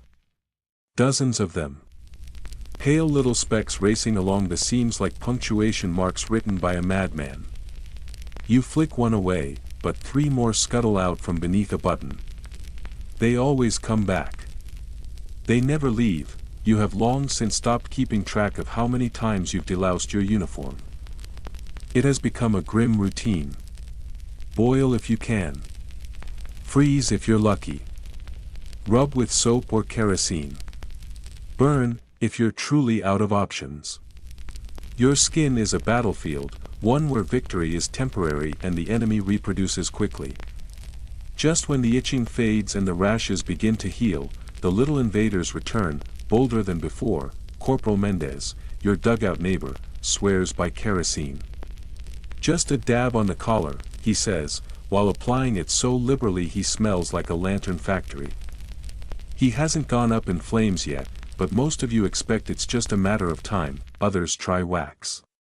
Candle stubs pressed along the seams of their shirts, hoping the heat will melt away the lice eggs glued to the fabric. Now, the scent of burnt wool blends into the permanent perfume of the trench, alongside the usual notes of boiled beef, cigarette smoke, and hopelessness. Lice are not the only company you keep. There are also frogs. Dozens of them. Chubby, slick, bright green, and unbothered. They occupy the wetter corners of the trench, congregating in puddles and beneath duckboards. At night, they croak in strange harmonies, sometimes rhythmic, sometimes chaotic. Depending on your mood, it is either a lullaby or a descent into madness. And then, of course, there are the rats. Not the kind you see in alleys back home. These are bigger. Bolder. Hungrier. They move with the confidence of soldiers who've earned a promotion. They chew through leather boots like paper. They gnaw open biscuit tins with the efficiency of lockpicks. One night, you watched in disbelief as a rat crawled into a man's blanket and began chewing gently on his hair while he slept. Private Dunley once named one of them Captain. Captain bit him on the thumb, then strutted away with a stolen cigarette between its teeth. Word of the incident spread so quickly that Captain became something of a local legend. Someone sketched a charcoal portrait of the rodent on the dugout wall. He wears a monocle and a medal in the drawing. No one questions it. Historians still argue about the scale of the rat problem in trenches. Some sources describe occasional nuisance. Others speak of infestation so severe that entire nests were torched with petrol, bayonets at the ready. You have no doubts. Especially after watching two rats wrestle over your last piece of hardtack. You didn't intervene. You simply let them have it. It wasn't worth the trouble. At midday, you get assigned to what they call critter detail. It sounds technical. It is not. Your job is to hunt rats. Armed with a rusted shovel and an empty stomach, you patrol the trench looking for nests. You find one tucked behind a warped sandbag. Several rats dart out. Eyes glowing, bold enough to hiss at you. You hiss back. It is not your proudest moment. One soldier claims the Germans trained cats to hunt trench rats. Others dismiss the idea as fantasy, but all agree that if it's not true, it should be. The image of well-disciplined felines, marching through tunnels, eliminating rodents, is strangely comforting. During a brief rest, you feel something shift in your left boot. You take it off and discover two frogs, plump and content, tucked neatly inside the toe. You tip the boot gently, and they tumble out with offended croaks before hopping away. You apologize out of habit. That evening, a rumor begins to circulate. Someone says they saw a dog in no man's land. A real dog. Black and white. Tail wagging. Tongue lolling. No one knows where it came from. Some think it escaped from the German lines. A messenger, maybe. Others say it's a good omen. Private Ellis is convinced the dog is the reincarnation of his childhood pet. He writes it a poem and leaves a piece of biscuit by the parapet as an offering.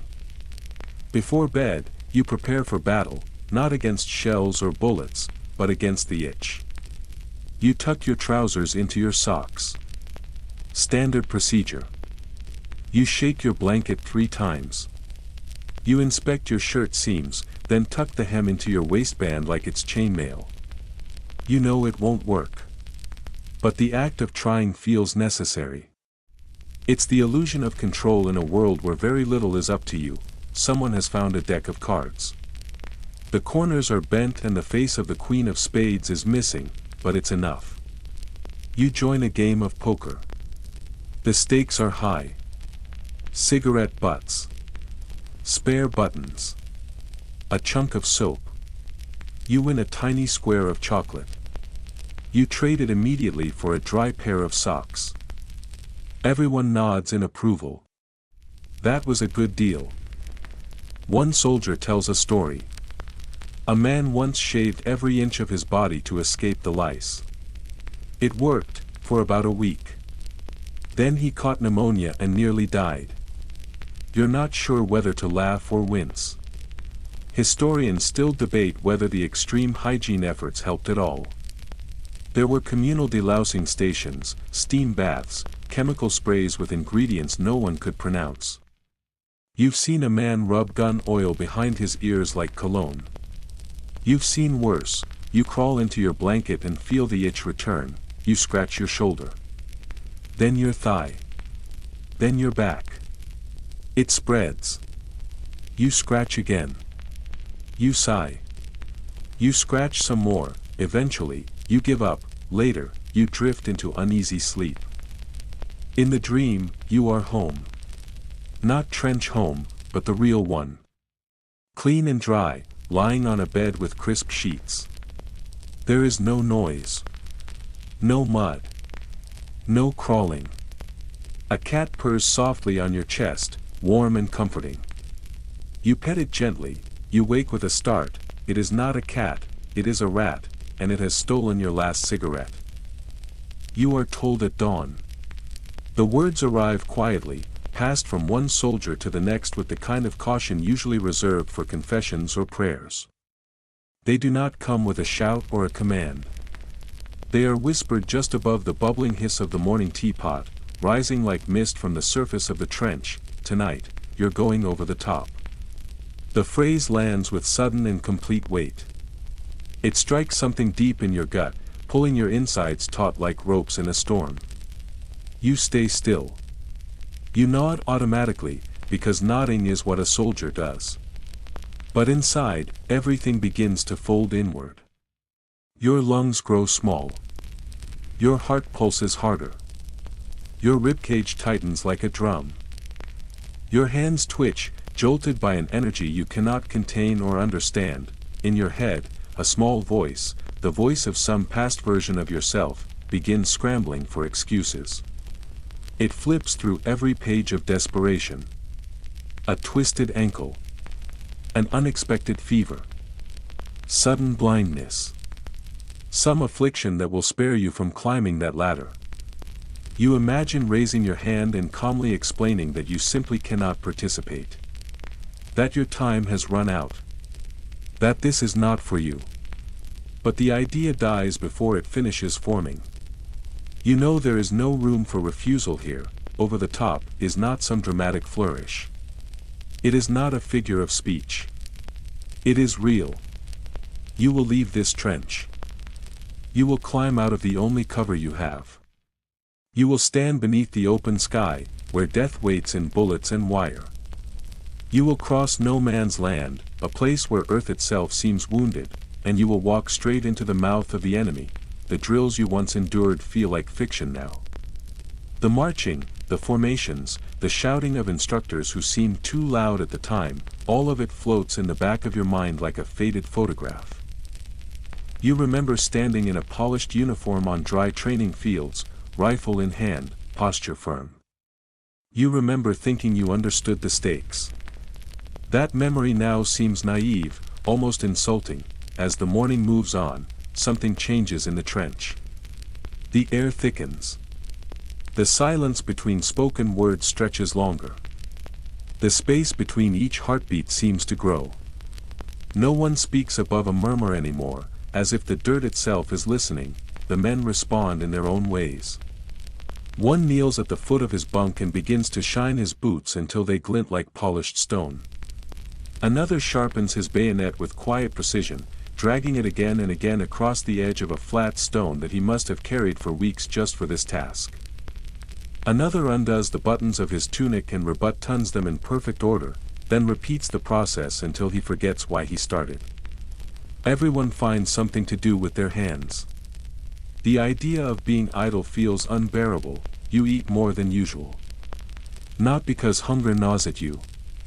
Hunger has long since faded into the background of trench life. You eat because it feels like a rite. A ceremony. A final meal. You are served boiled beef, a torn chunk of bread, a smear of jam that is more sugar than fruit. The biscuit is soft for once, and you chew it slowly. You try to imagine it came from your mother's pantry. Someone makes a joke about how British courage is found at the bottom of a French wine bottle. You laugh too loudly. It rings false. No one else joins you. Later, the sergeant calls you together.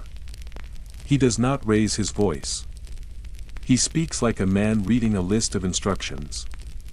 There is no talk of honor. No mention of the empire. No sentimental tales of home. Only what you need to know. 0 hour is 5:15, he says. The whistles will blow. Keep low. Don't stop. If you get lost, follow the shouting. He pauses for a moment, scanning the line of faces in front of him, and then adds with a hint of dry humor, and if you're going to die, make sure it's dramatic. Might get a poem out of it. You try to laugh again. It sounds brittle.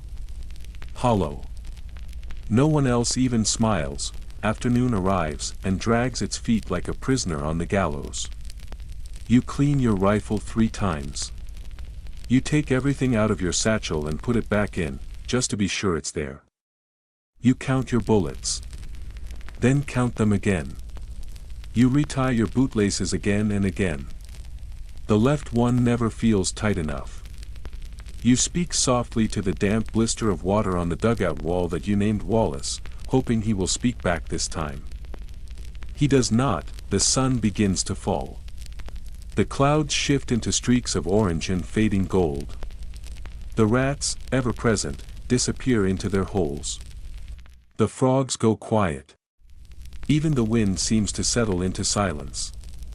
It feels as though the trench is holding its breath. Bandages are handed out. They are wrapped carefully around your shins. One of the medics mutters that it might help with shrapnel. You do not ask how. You are given a small wooden disc, no larger than a coin, with your service number etched into its face. You are told to keep it in your pocket, not around your neck. The unspoken meaning is obvious. If your body cannot be recognized, the disc might be the only part that makes it home. Some of the men begin to sing. Their voices rise slowly, stumbling through the lyrics of old pub songs. They sing about women, about beer, about trains and taverns and simpler times. The tunes are fractured. The words don't always match. It does not matter. Others remain still, wrapped in silence. One man stares down at his hands for nearly an hour, unmoving. Another holds a small photo to his lips and closes his eyes. You check your watch. Then you check it again. Every second crawls by, a stubborn drop of time refusing to fall. You begin to wonder. Will the next minute be your last? And then, finally, it comes, 0 hour, the whistle pierces the air, sharp and immediate. It tears through your spine like a blade. Everything becomes motion. Everything becomes sound. Boots scramble on the duckboards. Rifles clatter. Men shout, some with courage, some in panic. You climb the ladder. Your boots slip on the damp metal rungs. Your breath catches in your chest. Your hands reach the top. You grasp mud, wood, and cold air. You hoist yourself up and out. You are in the open. You are in no man's land. What you see before you is worse than what you imagined. The earth is shattered. Enormous craters litter the ground. Like wounds that never healed. Barbed wire sprawls across the mud, coiled and twisted like skeletal fingers. Trees stand broken and leafless, splintered into jagged silhouettes. The air stinks of blood and burning. Oil. Sulfur. Rot. Bodies lie motionless. Some are whole. Others are not. Their faces are turned skyward. Eyes stare blankly. Mouths gape as if to speak, but say nothing. You move forward, not a sprint. Not a walk. A strange half-run, half-crawl that is all instinct and adrenaline. Your legs rise and fall. Your arms swing low. You hold your rifle with a grip so tight it aches. You do not look left or right. You only hear one thing inside your skull: go, go, go, go. The air fills with bullets. You hear them before you feel them. They snap and scream past your ears. One kicks up a chunk of dirt beside your foot. A man beside you goes down. You do not stop. You keep moving. Behind you, the British artillery fires. The sound rolls across the field. Shells arc overhead and slam into the distance. But not all land where intended. One explodes behind you. You feel the earth buckle beneath your feet. Your chest lurches forward as if shoved by a giant hand. You fall. Face first into a crater. Water fills your mouth. Mud clings to your cheeks. Something solid and unidentifiable brushes your hand. You choke. You spit. You push yourself upright. A whistle sounds again. Far away. You stagger onward, You pass the halfway point, you are still alive, then comes the wire, it looms before you like a snare. Thick, rusted, snarled into a wall. You fumble for the cutters in your pack. Your fingers slip. They feel frozen. You clip once. Then again. The wire recoils and slices your skin. You grit your teeth and push forward. Your coat tears. Your hands bleed. You make it through, and ahead, you see it, the enemy trench, what remains of it, smoke curls into the sky. Part of the parapet is gone. Shadows move inside the gloom. You do not know if they are living or dead, you jump, you land, the smell hits hard. Gunpowder. Blood. Charred fabric. The sound comes next. Screams. Gunfire. Barked orders in a language you do not understand. You raise your rifle. You fire. You do not know what you hit. You reload. You fire again. You follow others as they move forward, deeper into the chaos. Time disappears. It becomes noise and smoke and pain. Then you hear it, the bugle, retreat. You turn, you run, you climb out of the trench. You cross back over the dead. Through wire. Over mud. Past broken helmets and shattered rifles. Your legs scream. Your lungs gasp. Your vision narrows, a hand grabs your arm. Pulls you, you fall into your trench, you lie there, you are whole, you are filthy, but you are here, you do not know why, you do not ask, someone presses a tin mug into your hand. Tea. A biscuit follows. You hold them like treasure, you sit in a quiet corner. You draw your knees to your chest. You stare up at the changing sky, you speak to no one, but you say the words anyway, I made it, and for now, that is enough. You do not remember the shell that hit, that is the first truth your mind offers, the moment it begins to function again. You realize it slowly, as though waking from a dream you cannot quite explain. There had been no forewarning. No faint whistle in the distance to signal approach. No rising crescendo of sound that would normally tighten your shoulders, make your head drop instinctively. No tremble in the trench wall. No shadow flickering in the corners of your vision. No build-up. No drama. Just absence. One moment, you were crouched near the parapet, biting into an apple so soft and bruised it had collapsed under your teeth. You had stolen it from a crate 2 days earlier and rationed it carefully, holding on to it like a secret. It had still tasted sweet, even through the mud on your fingers, and then, without a breath between, the next moment arrived, you were flat on your back. Eyes open. Mouth slack. Staring up at a sky that no longer looked like the same sky you had seen before. It was too still. Too pale. Too wide. The edges of your vision were wrapped in blur, like the world had smudged itself. Your ears rang with a high, pure tone that filled the hollow spaces of your skull and made it difficult to think. You blinked. You tried to focus. But the apple was gone. There is a pause inside you. A gap between moments where everything is quiet. You cannot tell how long it lasts. 5 seconds, perhaps, or 20. In that hollow, there is no pain. No sound. Just the soft sensation of stillness. It feels, for a flicker of time, like peace. Like the world has tilted onto a quieter axis where the usual rules no longer apply. You are suspended in it, then the pain begins to arrive. Not in a rush. Not like a tidal wave. It moves more like ink through water, darkening slowly, spreading from somewhere unseen. First comes warmth. A heat that blooms inside your leg and spills outward, radiating in confused waves. You cannot yet tell where it begins. Maybe your thigh. Maybe lower. You try to locate it, but the lines blur together. You wonder, absurdly, whether you still have a foot. You try to move your toes, but no message reaches them. Then the chill creeps in. A sharp, crawling cold that follows the heat. It is this cold, not the pain, that unsettles you most. The cold feels like absence.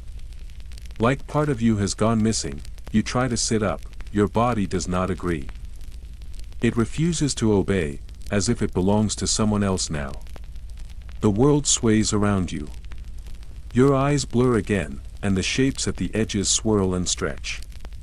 The ringing in your head intensifies, until it is no longer a sound but a presence, buzzing behind your eyes, pressing in. You hear a voice. Far off.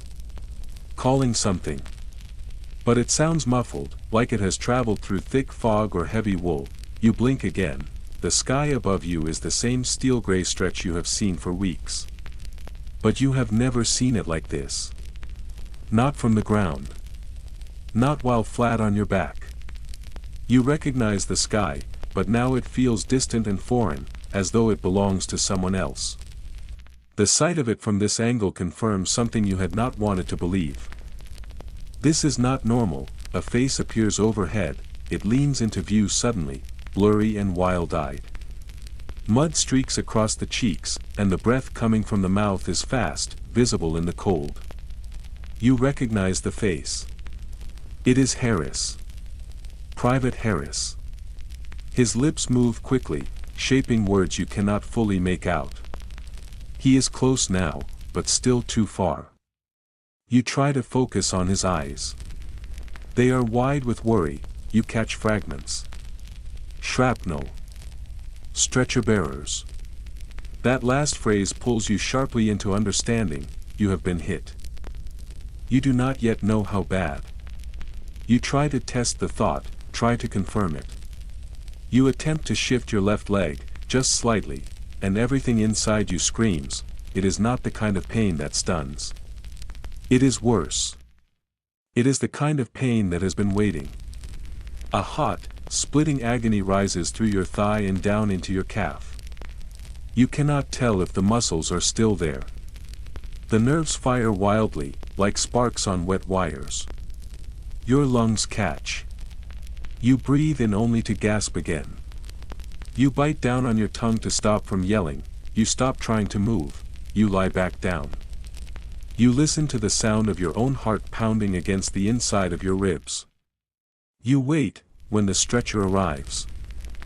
It is not with ceremony. No angels. No polished medical uniforms. Just two men with faces as tired as yours. Red crosses stitched to their sleeves. Their boots caked with mud. One is younger than you. The other wears a week's worth of beard on his chin. Neither looks at you for long. They kneel at your sides. One of them mutters something about pain. He puts a hand on your shoulder. The other slides the stretcher under your body, scraping across the duckboards. They count. On 3, they lift, and pain becomes everything. Your world goes white around the edges. Your hands curl into fists so tightly your fingernails press into your palms. You clamp your jaw shut, but your lower lip splits anyway. You taste blood. You make no sound, not because you are strong, but because the pain has stolen your voice. They carry you, you drift in and out, but you are aware enough to feel the weight of your own body swinging between them. Your arms hang limp. Your head rolls against your shoulder. Your boots bump the trench wall. The men pass others in the trench, who step aside without being asked. Some glance at you. One murmurs, "He's lucky." You do not know what he means. You are not sure you want to. Lucky to be breathing, lucky to have a leg still attached, lucky not to have disappeared in pieces. You wonder. At the dressing station, they lower you gently, or at least they try. You land among others, all laid out like cargo waiting to be sorted. Some men groan. Others lie perfectly still. The stench is thick. Blood, cloth, sweat, antiseptic. Somewhere, Someone is moaning softly, almost rhythmically, like a lullaby made from pain. A medical officer crouches beside you. He does not speak to you. He speaks to the nurse. Latin words. Cold and sharp. He pokes your leg with a metal probe. You nearly pass out. He seems satisfied. He says the bleeding is manageable. You decide you love him. They pour iodine into the wound. You scream. It is the first sound you have made since the shell hit. It rips out of your throat without permission. It surprises even you. Across the room, a man with bandages over one eye lets out a low chuckle. He's got lungs, this one. You are not evacuated. Not yet, the field hospital is full. You are not critical. So you will recover here. In the trench. In the rot. In the cold. Where rats gnaw through boots. Where fevers bloom like mold, they build you a cot from crates and a torn sheet of canvas. They prop up your leg. It wobbles every time someone passes. A corporal brings you a cigarette. You have never smoked. You take it anyway. Days blend together, your leg pulses. You try to keep it still. You write letters you do not send. You sketch the trench wall in charcoal. You pretend you are fine, the men treat you like a talisman. Someone to visit. Someone to feed. They bring you biscuits, jam, hot tea with more water than flavor. You are spared duty. You become a fixture, you listen to the others whisper about you. He's lucky, he'll be back on his feet, or maybe he won't. You sleep in pieces. The pain hums now, always just under your skin. You learn to live around it. You teach yourself to knot bandages with one hand. You invent games to keep your mind moving. You hum nonsense songs. You watch the stretcher bearers return, again and again. Sometimes they carry nothing, sometimes they do not come back at all. One day, you overhear them talking. A man found holding his rifle, mouth locked in a grin. No breath left in him. But smiling, you wonder if you will ever hold a rifle again, you wonder if you will ever run, you wonder if you are still whole. Then one day, you try to stand, it takes everything you have. The first attempt leaves you panting. The second leaves you dizzy. But the third lets you lift. Just enough. You sway. You shake. But you are vertical. Charlie claps once. You both laugh. You both hurt. That night, you sleep better than you have in weeks. Someone brings you a harmonica, you cannot play. But you try, it sounds like a goose with a cold. Someone laughs, it is the best sound you have heard. Historians will talk about shrapnel wounds. About the flesh and the scars and the blood. But not just that. They will write about what lingers, the limp. The quiet nights. The sound of a shell in the back of your dreams. You do not need a book to understand, you feel it already, but you are still here, you breathe. You heal. Or something like it. And when the trench quiets again, when the night is dark and still, your hand drifts to your chest, you remember the apple, you never did find it. You are woken by singing. At first, it is so faint, so delicate, you almost mistake it for the whisper of wind weaving through gaps in the trench wall. A drifting sound, barely there. A ghost of a melody clinging to the edges of the morning. You lie still, unsure if it's real, if it's something from a dream that has followed you into waking. It flutters in and out, mixed with the soft rustle of canvas, the distant clink of metal against metal, the quiet shift of boots adjusting on duckboards, but slowly, it gathers shape. It lifts and carries. It becomes intentional. You open your eyes, blink against the pale blur of dawn, and listen harder. The melody floats above the earth. Not raucous. Not defiant. Not the usual kind of song you hear in the trenches. Not the hoarse-throated ballads men bellow to drown out shellfire. Not the drunk, shouted refrains meant to mock death itself. This is something softer. Slower.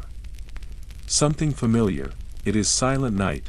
You rise halfway, resting on your elbows, still uncertain whether to believe your own ears. The sound is foreign here. Not the language, though the words drift in broken syllables across the trench line, but the tone. It is the sound of peace, and it feels out of place, then it hits you, all at once. A realization that falls like a stone into still water, rippling through you with guilt and wonder. It is Christmas. You had forgotten. Entirely. Absolutely. As if the word itself had been erased from your mind. The calendar in your head has long since dissolved into a blur of gray days and darker nights. You haven't counted. You haven't dared to. But now, with that song echoing softly through the cold air, the weight of the date settles onto your shoulders. Today is Christmas. You sit up straighter, heart starting to quicken. Not with fear. Not yet. But with a strange sensation that feels too rare to name, stillness. The trench is unusually quiet. Not just quieter than usual, but unnaturally so. There is no shuffle of men preparing for watch. No barked orders. No sudden bursts of movement or muttered complaints. Even the rats, the ever-present companions, seem to have paused whatever business they always have. The usual background murmur of survival has dimmed. It is not the strained silence that comes just before bombardment. Not the gut-tightening quiet that makes you brace for impact. This is something else. It carries the weight of reverence. The hush of candlelit pews. The calm of snow-covered woods. You are almost afraid to breathe. Slowly, you rise higher. One hand grips the edge of the trench wall. Your fingers digging into the frozen mud, your knuckles numbed by the cold. You peer over the parapet, scanning no man's land, and that is when you see it, a single flame. A flicker, far off, glowing gold in the dimness. A candle. Small. Fragile. Flickering in the breeze, its light wavering as if unsure of its right to exist here. Then another appears. Then another, dozens. Lining the top of the German trench. Like stars fallen to earth and strung along the soil. They blink and shimmer. Some are held by hand. Others rest in bottles or behind pieces of glass. They glow in crooked rows, trembling in the morning air. Then come the trees, tiny pine saplings. Barely taller than a man's knee. Stuck into the mud, standing proud despite their size. Some have been decorated with whatever could be found, buttons, strips of red cloth, bits of wire bent into spirals. One even has a length of ribbon wrapped loosely around its branches. You are not alone in noticing. Others in your trench rise slowly. Heads emerge like cautious animals from burrows. No one speaks. No one gives orders. There is only watching. The singing grows louder, and now it is not just the Germans. Somewhere to your left, a voice joins in. English. Quiet at first. A little unsure. The notes wobble, but they hold. Another voice follows, then another, like threads weaving into the same fabric. Men who might have forgotten the words begin to remember them. They sing as if the lyrics live in their bones. You don't realize you've joined in until the melody is already leaving your mouth. Then it happens. A man climbs out of the trench. He moves slowly. Hands raised just high enough to show they are empty. You tense. Your pulse leaps. You wait for the crack of a rifle, the sharp call of a whistle, the sudden chaos that always follows exposure. But nothing comes. He stands alone in the open. Scarf around his neck, cap in his hand, face bare and wide-eyed. His breath clouds around him as he walks forward, boots sinking softly into the frozen mud. Across the field, a German soldier appears. Hesitant. Mirroring. He too steps forward, matching the Brits' posture. They approach one another like strangers unsure whether they are real. You hold your breath, They meet, they pause, then they shake hands, and the world shifts. More men begin to climb up. First in twos. Then threes. Then in small groups. Some crawl. Some run. Some wave arms in cautious greetings. Laughter rings out, genuine, full-bodied laughter. The kind you haven't heard in months. Cigarettes are traded. Tins of meat passed back and forth. A man offers a bit of hard biscuit and receives a slice of sausage in return. Another pulls a flask from his coat and lets a German take a swig. A third removes a button from his jacket and presses it into another's palm. Souvenirs are exchanged without ceremony. A photograph is passed around. It shows a family. A woman holding a child. The corners are worn soft.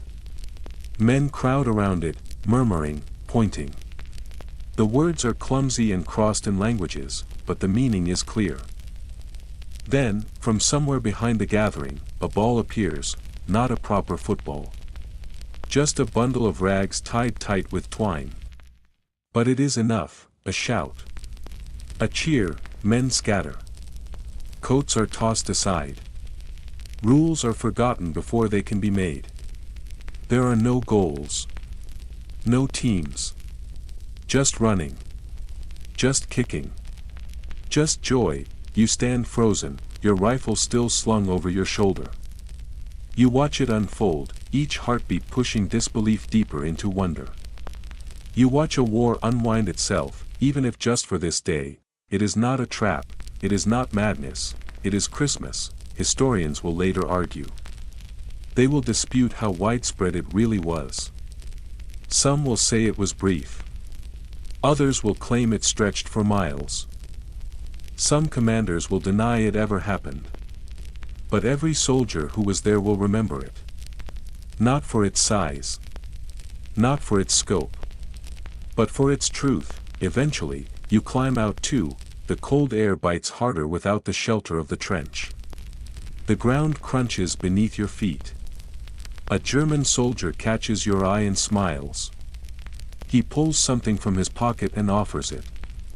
A sausage wrapped in paper. You give him your last biscuit.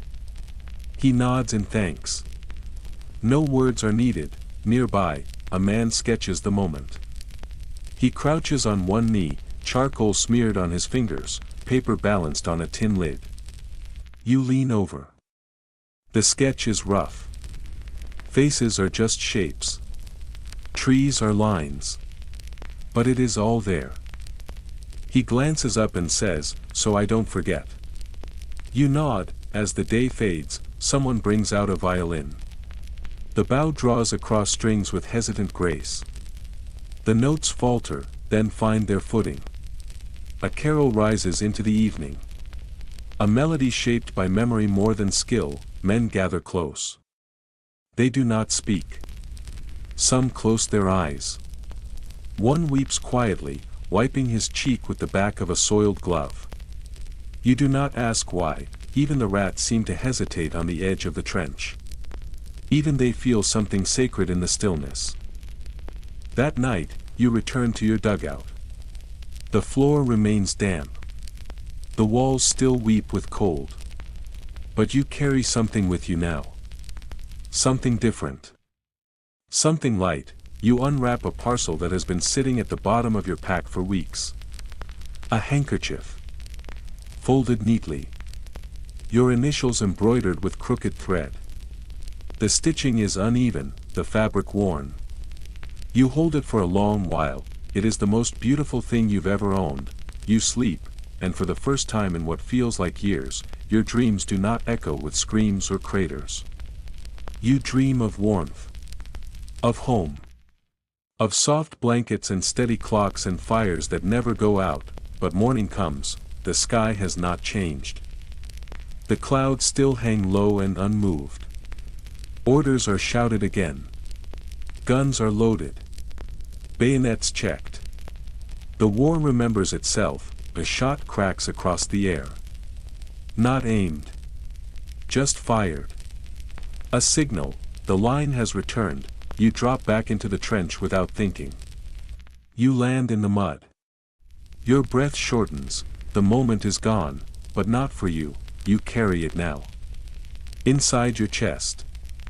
A small, flickering flame that no blast can reach, and for now, that is enough. You're told you're rotating out, not home. That word still feels too distant, too untouchable to be real. Not even to a proper hospital, with polished hallways and fresh linens, where the air smells faintly of flowers and antiseptic. No nurses in clean uniforms moving like ghosts with gentle voices and soft hands. None of that, you are being sent to a rest station. That is all. A few kilometers back from the front. Not so far that the guns fall silent, but far enough, they say, that you can sleep without clutching your rifle like a child clings to a blanket. Far enough that the wind carries the scent of cordite only faintly. Far enough that you might take a breath and not brace for an explosion. They call it safer. They call it drier. They call it restful. You do not believe words that begin with they say. You have learned how often those words lie, the walk there feels longer than it should. You are told it is only a short distance, but the road stretches like a ribbon pulled endlessly through mud. Every step feels like resistance.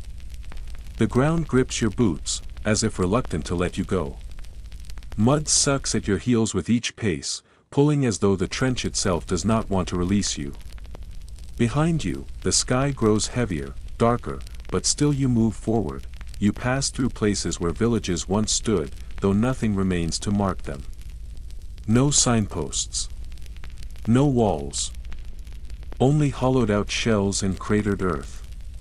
Trees have become little more than skeletal forms, stripped bare and leaning at strange angles, some split, some scorched. Their limbs reach not upward but downward, as if bowed by the weight of what they've seen. The fields are pockmarked, gaping wounds in the earth that once yielded crops and now yield only silence. The quiet deceives you. There are no shells right now, but the stillness never lasts. Far away, like thunder beyond a distant ridge, you hear the war muttering to itself. It is always there, just one hill away, just one breath removed. When you arrive, the light has begun to slant low, casting gold over broken rooftops. The rest station is no grand encampment. It is a scattered patchwork of buildings that have endured more than their share of storms. A barn leans against a crooked fence. A half-collapsed stable has been fortified with tarpaulin and planks. There are ropes anchoring walls to trees and tin nailed to doors that no longer close. Smoke curls from a chimney made of stacked bricks and clay. A mule stands just inside the gate, its coat dappled with gray and mud, its eyes old, unblinking, tired. The smell hits next. Not the acrid stench of gunpowder or blood, but the thick odor of damp hay, manure, stale food. And latrines. It's not pleasant. But it isn't war. It doesn't smell of fear. That is enough. You are shown to a loft above the barn. The ladder creaks under your weight, but holds. The floor is a patchy mix of dirt and boards, with mounds of straw spread haphazardly for bedding. You are handed a mattress stuffed with hay. It is lumpy, and the cloth cover is torn in 3 places, but it is still a mattress. You lie down and feel the straw poke through the fabric with every shift, but it doesn't matter. There is also a stool in the corner, short-legged and unsteady. If you sit exactly right, it balances. Above it, a single nail sticks from the wall. You hang your cap there, it feels like a hotel. The air carries traces of animals and old wood. If you breathe deeply enough, you can smell apples once stored here, long ago. The walls shudder gently when the wind gusts, but they do not groan under threat. You would have slept standing if it meant one night without the scream of shells. This is better. Someone says you are allowed a bath. The word knocks loose something in your chest. A bath. It is not what you imagine. There is no porcelain tub, no steam rising in a warm room. There is a barrel. A wooden half-barrel lined with cracks, filled halfway with lukewarm water. 5 men take turns. The water is gray, flecked with grit and soap. Still, you scrub. You take the sliver of soap saved from last month, barely larger than a coin, and lather it against your arms. You scrape grime from your chest, from behind your ears, from between your fingers. You pour water over your scalp and feel the mud melt from your hair. You dry with a flour sack someone cut into pieces. It smells faintly of yeast and old wheat. You drape it over your shoulders and breathe. The air is no longer thick with your own rot. Dinner arrives. It is stew again. It always is. But tonight, there are real ingredients. Not just broth and bone, but carrots sliced thin. Bits of something green. Onion. Pepper. It smells rich. It is served in a dented metal bowl, but the warmth in your hands is worth more than silver. You sit on a crate near a field stove and eat without haste. Each bite lands with comfort. You chew slowly. You savor, you do not speak. Around you, unfamiliar faces gather. Soldiers from other regiments, rotated here from trenches you never walked. One man, younger than you, speaks of an officer who kept a parrot. The bird, he says, learned to curse in 3 languages and used them all before breakfast. Another man says he named lice after his relatives, then mourned them when they were gone. You laugh, lightly.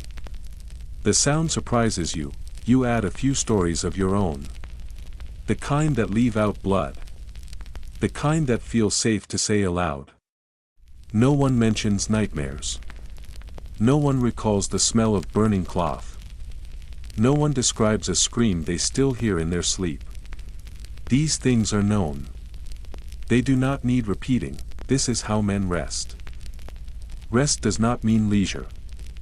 You still rise early. There is no sleeping past dawn.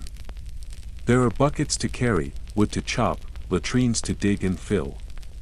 A sputtering pump provides water, but only if you coax it with patience. The chores occupy your limbs. That is the point. A body in motion keeps the mind from drifting. It works. Mostly, you write home. You take care with your words. We're away from the front for a bit. It's almost peaceful here. I saw a tree today. Just standing there. Not shattered. Not burned. Just standing. You read it twice. You wonder if it sounds mad. But you send it anyway. Later that week, you wander a little further than permitted. You walk until the mud thins beneath your boots and the trees begin to stretch taller. You crest a low hill and see it, a field, open. Untouched. Covered in grass that glistens faintly with frost.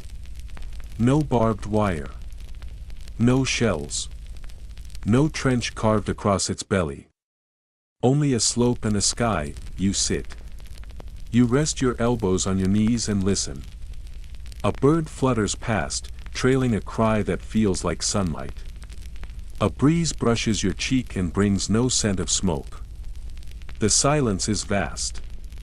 It stretches around you like a blanket. For a moment, the war disappears. Some historians say rest stations saved men's minds. Others argue they only delayed the unraveling. You believe both. You are not healed. But your hands are steady. You are not crying out in your sleep. That is something. And here, sleep begins to return. Not as a full surrender, but as an easing. You close your eyes and dream, not of blasts, but of food. A thick slice of bread. Jam that sticks to your tongue. A cake your mother made once. You dream of laughter, unforced. You dream of time, then one evening, a letter finds you, from your father. You didn't expect it. His handwriting is uneven, as though each letter took effort. He says he is proud. He says he heard of soldiers singing together on Christmas Eve. He wonders if you were among them. He says maybe war has not destroyed everything good. You read it slowly.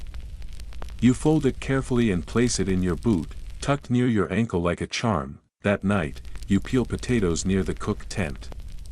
The cook talks constantly. He tells of a girl who waited for him. Of a horse that once danced sideways through an orchard. Of a story he swears is true, that he once cooked for the king. You listen without interrupting. His voice weaves warmth. When you finish, he hands you a roasted onion. Steaming. Whole, no reason. No explanation, you eat it slowly. It stings your mouth, and your eyes water. You let them, your leg still aches when you move. Your hands still flinch when the wind hisses through a crack in the wall. But you are warm. You are fed. You are seen. That night, you lie on the hay. Your arms are crossed behind your head. You listen. Rain falls, not gunfire, not mortars, just rain. It lands softly above you, trickling through a hole in the roof, tapping against the boards like fingers playing a lullaby. Tomorrow you will return to the line. You know this.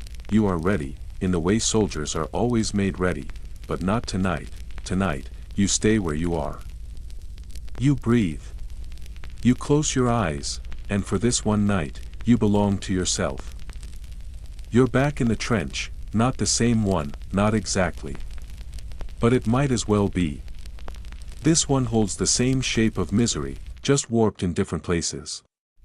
The duck boards beneath your boots feel less stable, some slanting like sinking ships. The walls are wetter, less reinforced. Each sandbag droops under its own weight. Water trickles in from somewhere above, and when your foot sinks slightly into the mud, another slow leak makes itself known below. This place is raw. It breathes with a dampness that feels older than you are. The smell greets you before you've taken 3 steps off the fire step. It rises like steam, like something trapped in the earth for too long, something rotting slowly and deliberately. The odor folds itself around your face, a cloying stew of wet wool, meat gone bad, grease that's turned rancid, and something less identifiable. It reminds you of a boot left to decay in a bucket of curdled milk, then buried for a week and dug back up again. It hits you in the throat. You gag, quietly, behind your sleeve. You press the fabric to your nose and breathe through your mouth. It helps. Slightly, you already know how to fall into rhythm. The trench teaches you that faster than any drill. Your hands resume their work before your mind catches up. The same steps. The same habits. Different faces, perhaps, but the same machinery of tension. You move, speak, respond like you've never left. You haven't even had time to drop your pack when a corporal steps into your path. He's young. His boots are caked. His eyes are tired. He thrusts a gas mask into your arms with the detachment of someone handing out spoons. Just in case, he says. You hear that phrase and feel something shift in your chest. Just in case, you've learned what it means. It's never a true precaution. It is a forecast. An omen dressed as a courtesy. Just in case always walks beside certainty, keeping its face turned away until the last moment. You inspect the mask. The rubber is stiff and dry at the edges, like a withered leaf. The gray-brown surface is stained and cracked, like old bark on a dying tree. The lenses are no better, cloudy and scratched, one with a faint smear across the inside that refuses to come off. The filter dangles beneath it, a heavy metal snout lined with dents. You shake it slightly and hear something rattle inside. Dust. Rust. Whatever chemical cocktail is meant to keep you breathing. It smells of damp limestone and ash, like chalk left too long in the rain. You sling it over your shoulder. The strap bites into your collarbone. The buckle digs into your ribs. It swings against your hip with every step. Not quite in rhythm, just enough to irritate. Still, you glance at it again and again. Your eyes keep finding it, like it might disappear if you stop checking.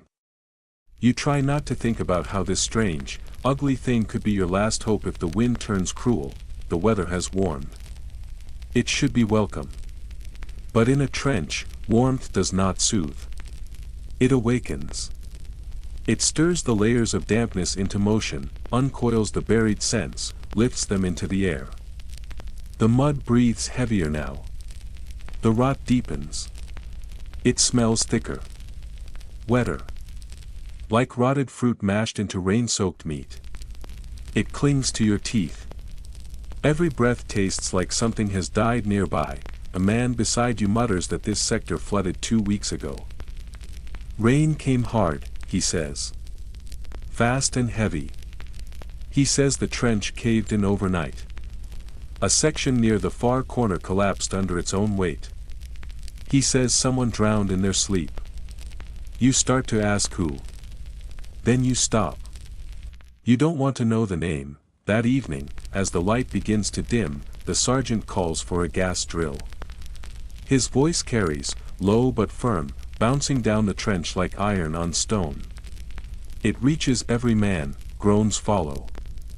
No one dares protest. You brace yourself and pull the mask over your face. The rubber clasps tightly, sucking against your cheeks. The straps strain as you adjust them. The seal forms, and the world shifts. Your breath rebounds against your lips, wet and hot, sour and stinging. It smells like an old sock used to clean fish, then forgotten in a furnace. Your ears fill with the rasp of your own breath. The lenses fog instantly, turning vision into fog. You cannot see clearly. You cannot breathe comfortably. You exist in a bubble of heat and noise, cut off from everything. Still, you stay still, you count slowly. Your fingers curl into fists, then unclench again. You focus on the rhythm of your breath, on the wheeze of the filter. On the hot dampness clinging to your chin. It's only a drill, 5 minutes stretch endlessly. When the order comes, you rip the mask off. Your hands tremble. Your shirt clings to your back. Your chest burns. Your breath comes in short, sharp gasps. It feels like you've run up a hill carrying sandbags. That was only a drill. You do not want to imagine the real thing, but it doesn't give you time to wonder. A few nights later, during a sentry rotation from midnight to 2, it happens. You're standing near the edge of the fire step, half awake, your rifle held loose in your arms. The trench is quiet, unnervingly so. The air hangs heavy, still and watchful. Somewhere nearby, a rat scratches softly. You hear the faint, rhythmic clicking of claws on wood, then you smell it. It arrives like a ghost, sweet, too sweet. It doesn't belong here. It smells wrong. Like overripe peaches decaying in the sun. Or like a bouquet of flowers dipped in motor oil and lit on fire. It clings to the roof of your mouth. You freeze. Your gut churns, then the scream cuts through the air. Gas. Gas. Gas. You don't hesitate. Your hands move before you think. You grab the mask, fingers fumbling over buckles, tugging at twisted straps. You almost drop it. You recover. You pull it over your head. You seal it tight. You suck in a breath, the lenses fog. The filter gurgles. The air tastes of rust and wool. You crouch, not out of training, but because your legs collapse beneath you. The trench begins to shift. Not physically, but in color. In texture. A pale mist crawls over the parapet, glowing faintly yellow-green in the moonlight. It pours downward, like a syrupy waterfall, thick and slow, slipping into corners and cracks. It creeps across the duckboards. You feel it in your mouth, a taste like pennies and rot. You hear coughing. Sharp and brutal. Someone nearby retches. Another voice sobs. Boots scrape the boards. Bodies move. You cannot tell who wears a mask and who does not. Not all of them made it. The mist hangs there for what feels like forever. You sit in the mask for more than an hour, hunched low, each breath a sour struggle. Your throat dries out. Your eyes sting even inside the mask. The canister vibrates faintly with each inhale. Your neck aches. Your legs shake. You do not remove the mask, not yet. Finally, a whistle sounds. Thin and long. The signal. You peel the rubber away from your face and gulp night air. You cough, hard. Your chest heaves. The air tastes like ash but cleaner than what came before. You blink, then you see him. Private Ellis is slumped beside the trench wall. His mask is half on, dangling to one side. His lips are parted. His skin has turned pale, his mouth tinged with blue. His eyes stare upward, wide and vacant. You kneel beside him. You place a hand on his shoulder. He flinches, barely. A twitch. He breathes, but not normally. His lungs move, but his mind is elsewhere. He does not speak. He does not blink. He looks through you. The medics come. They lift him without protest. He does not resist. You watch them carry him into the shadows. You never see him again. The next morning, the quartermaster walks the line. He inspects gear. He stops in front of you and points to your mask. You hadn't noticed the crack before. A thin fracture runs through the edge of the left lens. Barely visible. But there, they issue you a new one. Fresh rubber. Untouched glass. You hold it in both hands for a long time. You stare at it like it might bite. Then you attach it to your belt. You do not throw the old one away. You cannot. It feels like part of you now. That night, the trench falls quiet. Even the rats avoid your boots. You lie awake beneath the sagging canvas roof, staring at the ceiling soaked with rain. Every small creak makes you twitch. Every shifting board sounds like a warning. You replay it all, the sweet scent. The rising cry. The chaos, the weight of the mask pressed to your skin, the taste of fear. Later, you write a letter. You address it carefully. You do not mention what happened. You do not speak of Ellis. You do not describe the gas. Instead, you write, "We had a quiet week. Weather's warming. The lads are in good spirits." You fold the paper. You place it in your satchel, right beside the cracked mask. You keep both. You cannot say why. Maybe to remember. Maybe because forgetting would mean it didn't matter. Historians can debate the importance of gas, its tactics, its legacy. You do not. You only know it changed the rules. It taught you to fear the very thing that kept you alive, and now, every time you walk the line, you watch the wind. You always watch the wind. You wake up slowly, your eyelids lifting as if unsure whether there is any point. There is no urgency dragging you into consciousness. No booming shell to jolt your nerves into motion. No frantic scramble or shouted name. No officer's bark echoing down the trench. There is nothing, absolutely nothing is happening. You lie still, motionless, waiting for the inevitable jolt that always seems to follow. But it never comes. The ground beneath you does not tremble. The duckboards above do not vibrate with the weight of men running. There is no distant whistle announcing death's arrival, no echo of explosions bleeding through the earth. There is no coughing from gas, no screams in the far dark corners. No sounds of boots slapping mud in panic. There is only quiet. A strange, uncertain quiet. Not the strained pause before another attack. Not the waiting silence that makes your shoulders twitch. This is different, this is silence without threat, the kind that lives between two still moments.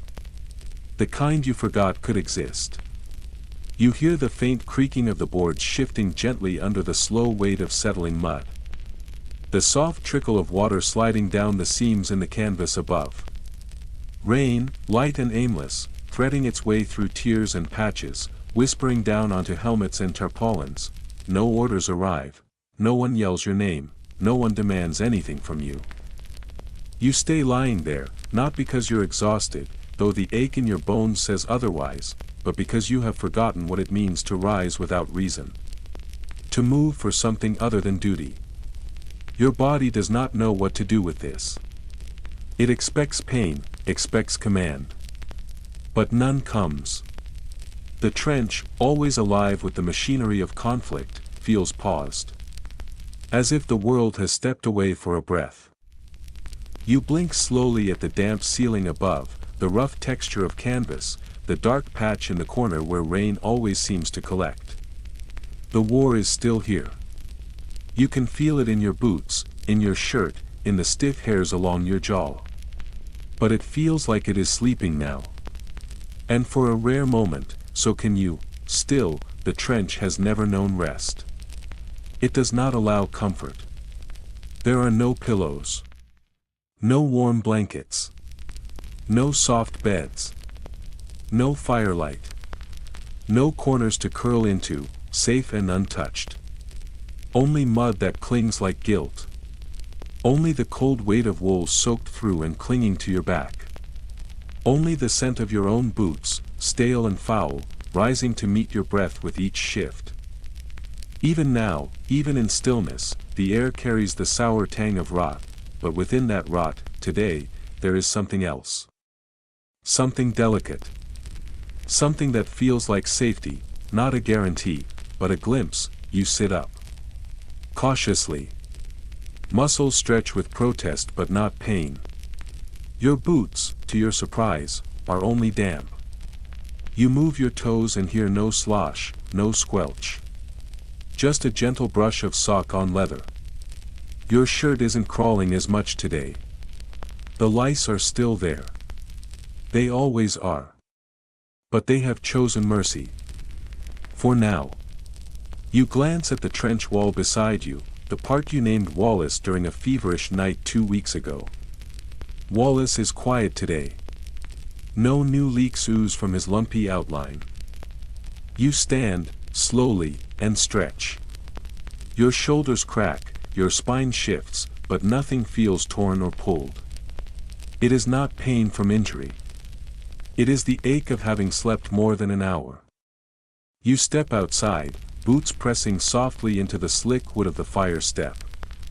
The air is cool, touched with the scent of damp soil and something that might almost be grass if you imagine hard enough. You begin walking, though you have nowhere to go, there is no destination. Only movement. Other men nod at you as you pass. The usual barked greetings are absent. Instead, there are soft smiles. Half-formed. Fleeting. No one laughs loudly. No one speaks with force. They, too, wear the same unsure expression. Like dogs let out of a cage, blinking into the light, waiting for someone to slam the door again, you notice a corporal seated in the corner, cross-legged, playing cards against himself. He mutters under his breath about cheating. His opponent is imaginary, but his frustration is real. Two privates sit side by side, sewing patches into their torn trousers.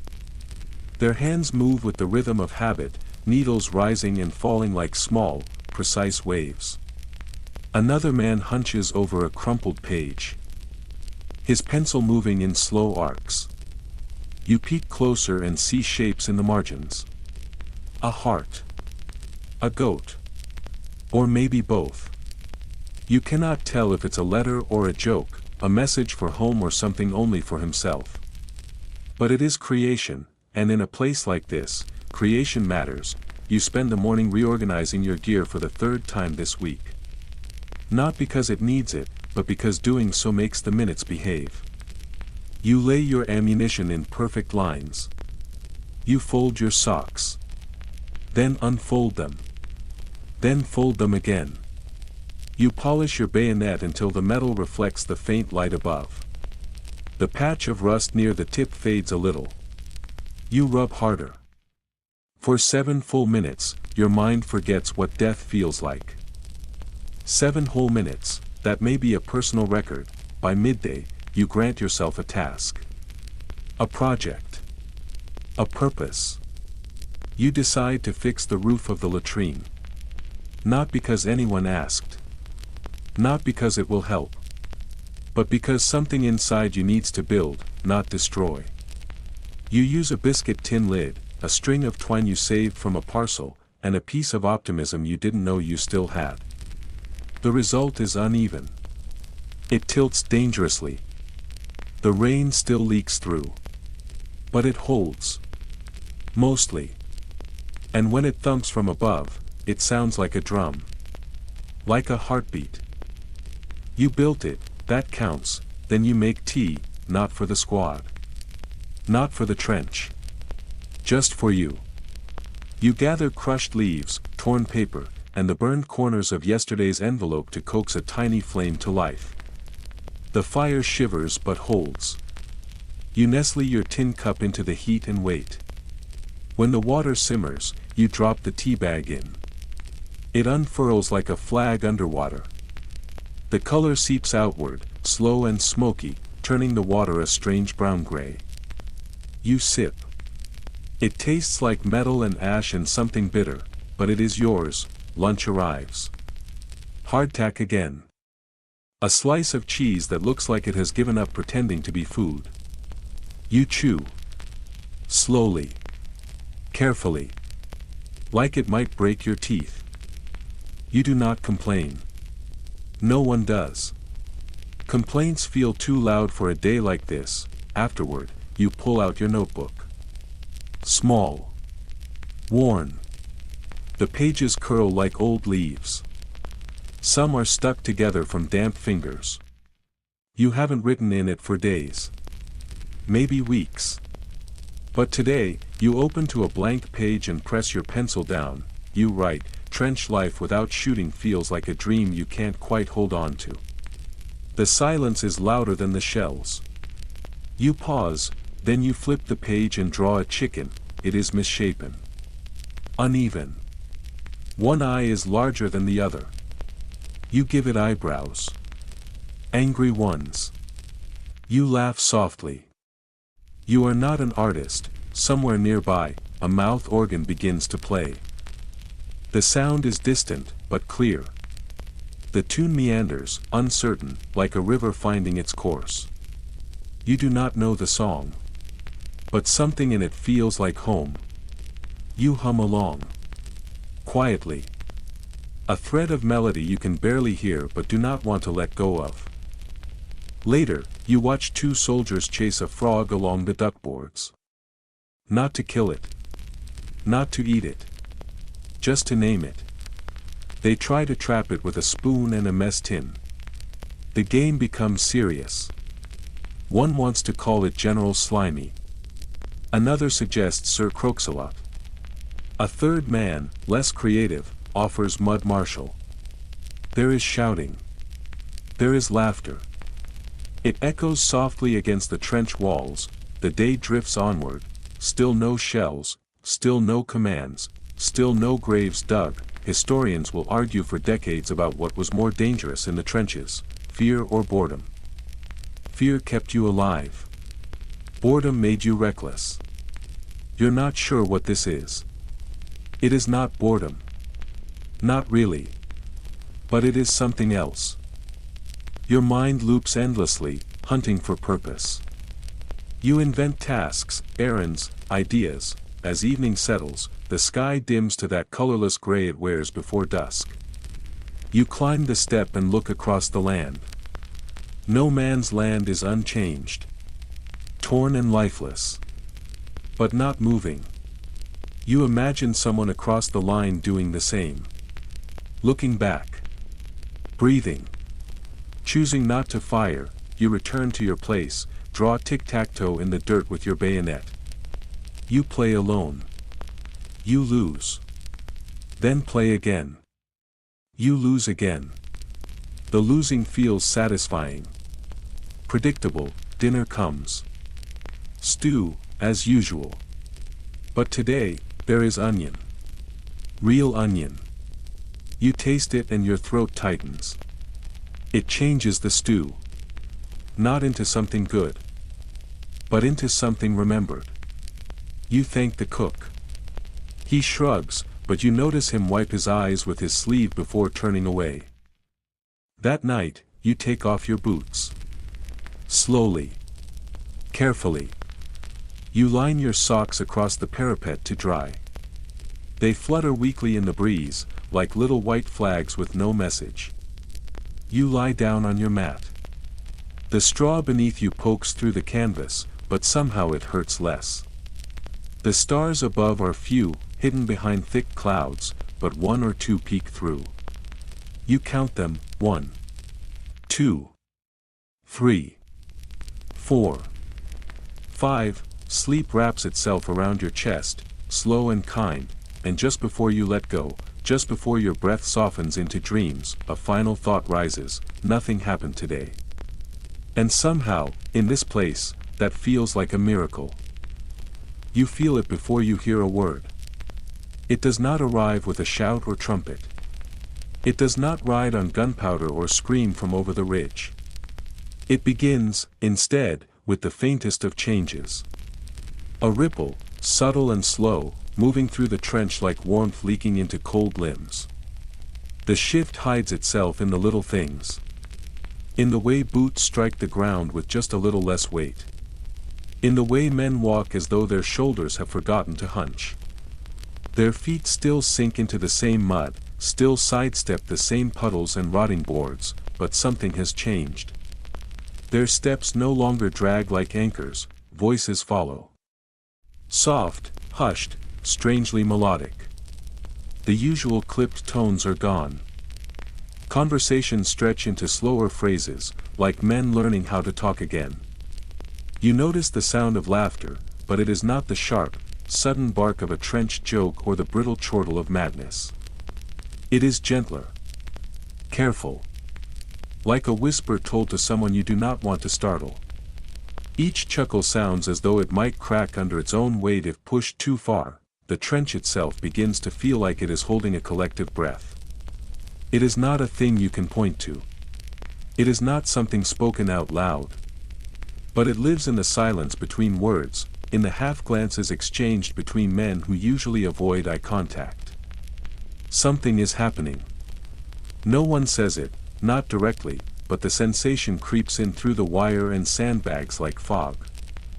At first, it feels like background noise, the usual static of war.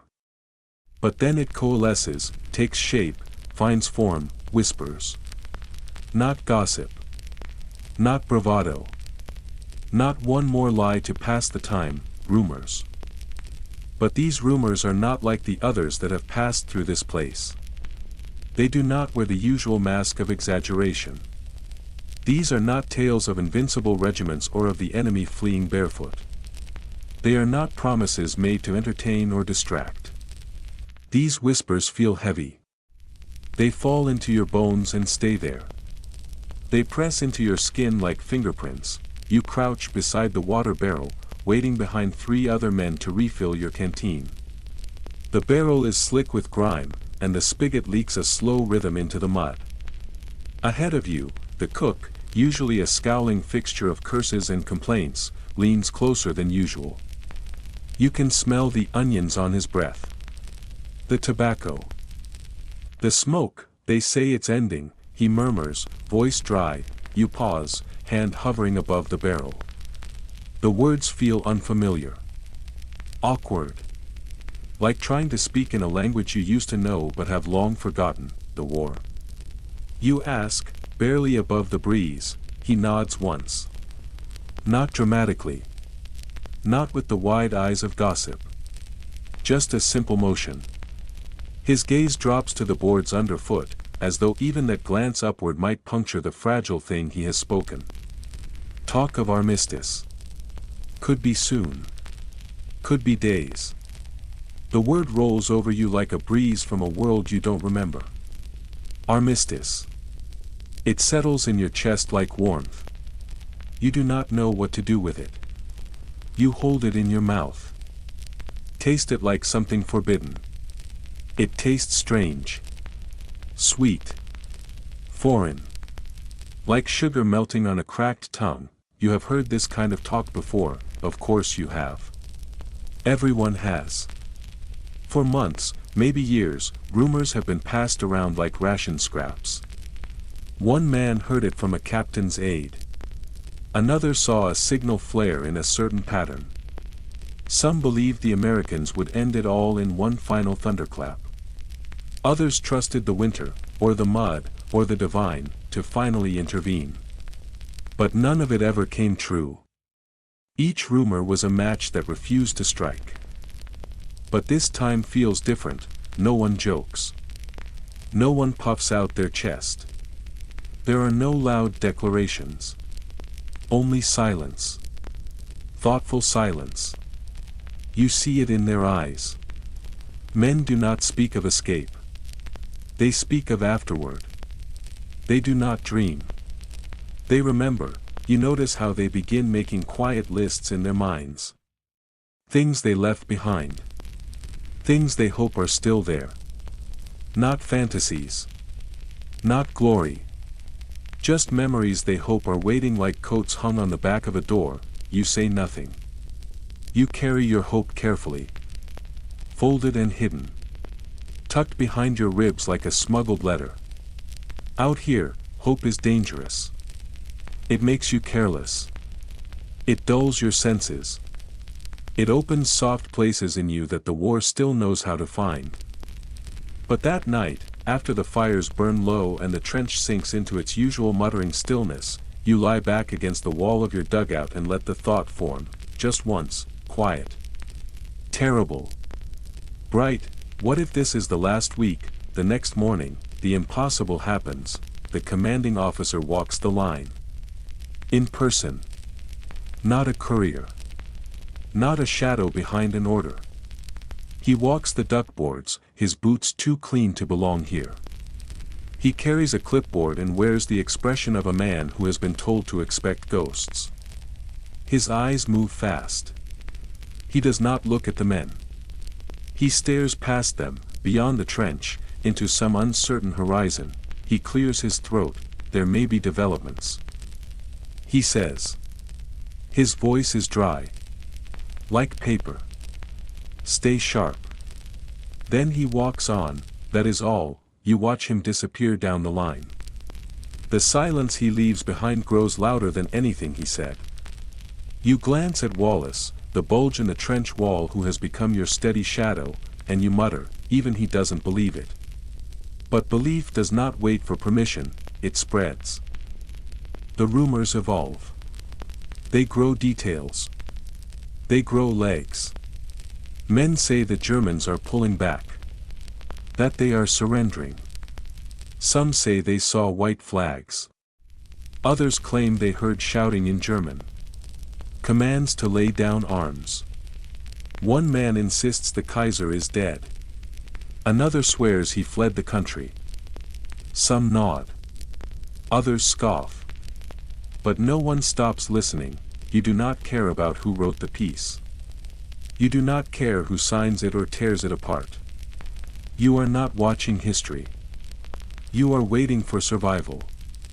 All you want is the answer to one question: do I live? The signs continue. The artillery is quieter. The rhythm of war is slowing. The thud of distant shelling has turned to a murmur. You can feel it in your boots. The ground shakes less, and then a strange delivery arrives, mail, but not just dry reports. Not just paper. One man receives a letter and a bottle of wine. He doesn't drink it.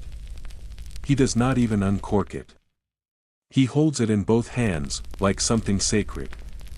He sits with it in his lap for hours, staring at the glass like it might turn to light. That night, you do something you have not done before. You write a letter. But not to home. Not to family. Not to the girl who stopped writing. You write to yourself. Not the you here. The one who might exist later. The one who might read this in a place without mud, you write, if you ever read this in a clean bed, remember the smell of your boots.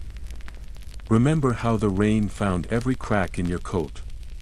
Remember the way the mud stole not just your steps, but your will. And remember the names of the men who didn't make it past this page. You fold the letter carefully. You press it flat. You place it inside your shirt, above your heart. Later that evening, 2 pigeons arrive. Fat and feathered.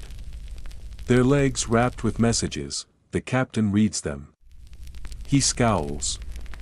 He mutters. He says nothing, but the sergeant hears, and when night comes, he speaks.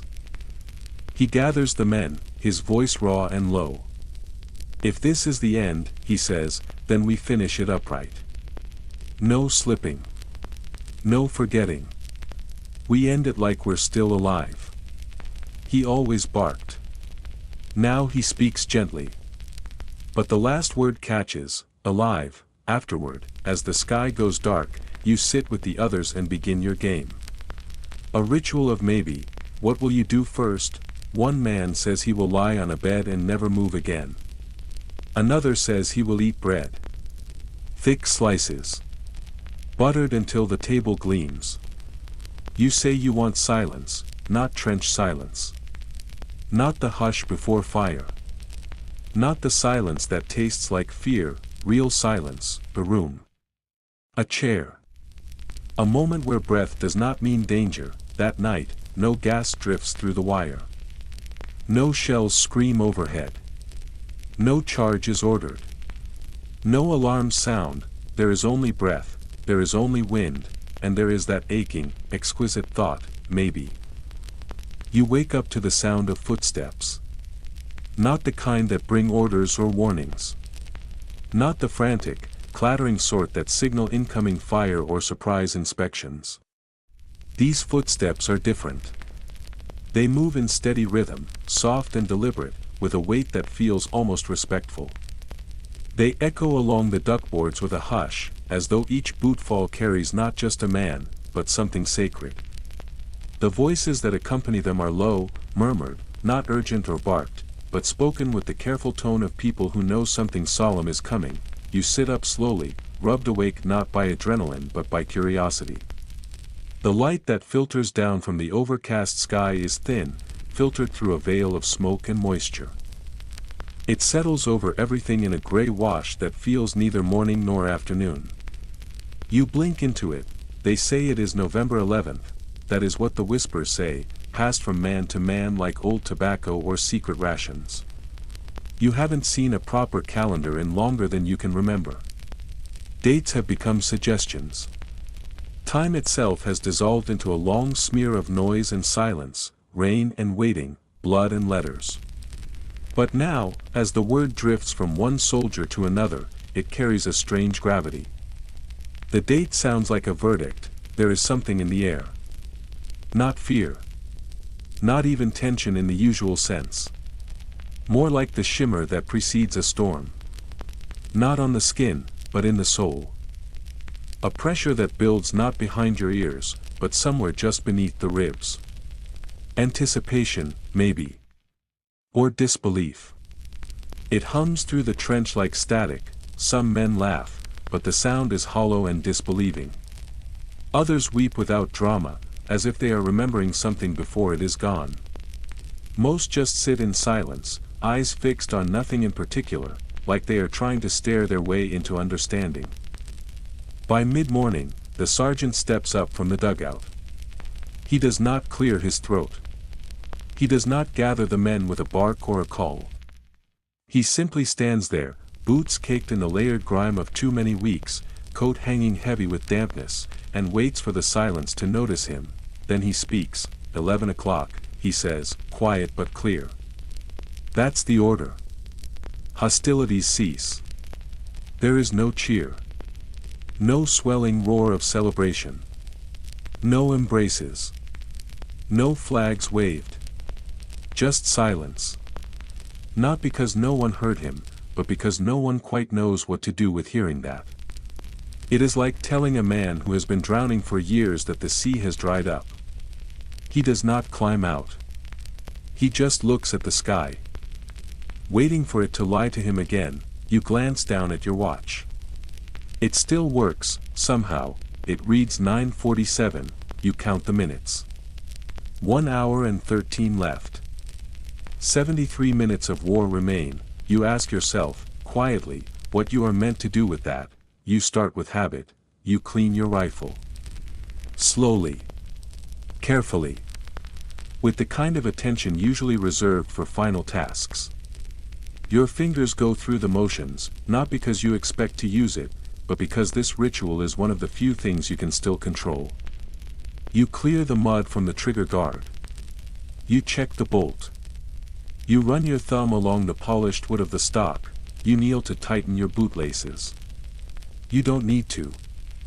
But you do it anyway. You run your hand along the top of the trench wall, pressing your fingertips into the damp sandbags. The texture is as familiar to you now as your own palm. You want to remember how they feel. You want to carve the sensation into memory, as if your skin can record it better than your mind. Around you, the trench has taken on a strange stillness. Not motionless, but suspended. As if time has slowed just enough for everyone to notice how unnatural it is to not be running, not be ducking, not be preparing for the next blow. The men move like they are walking through a painting. Not hurried. Not at ease. Just drifting, caught between two worlds.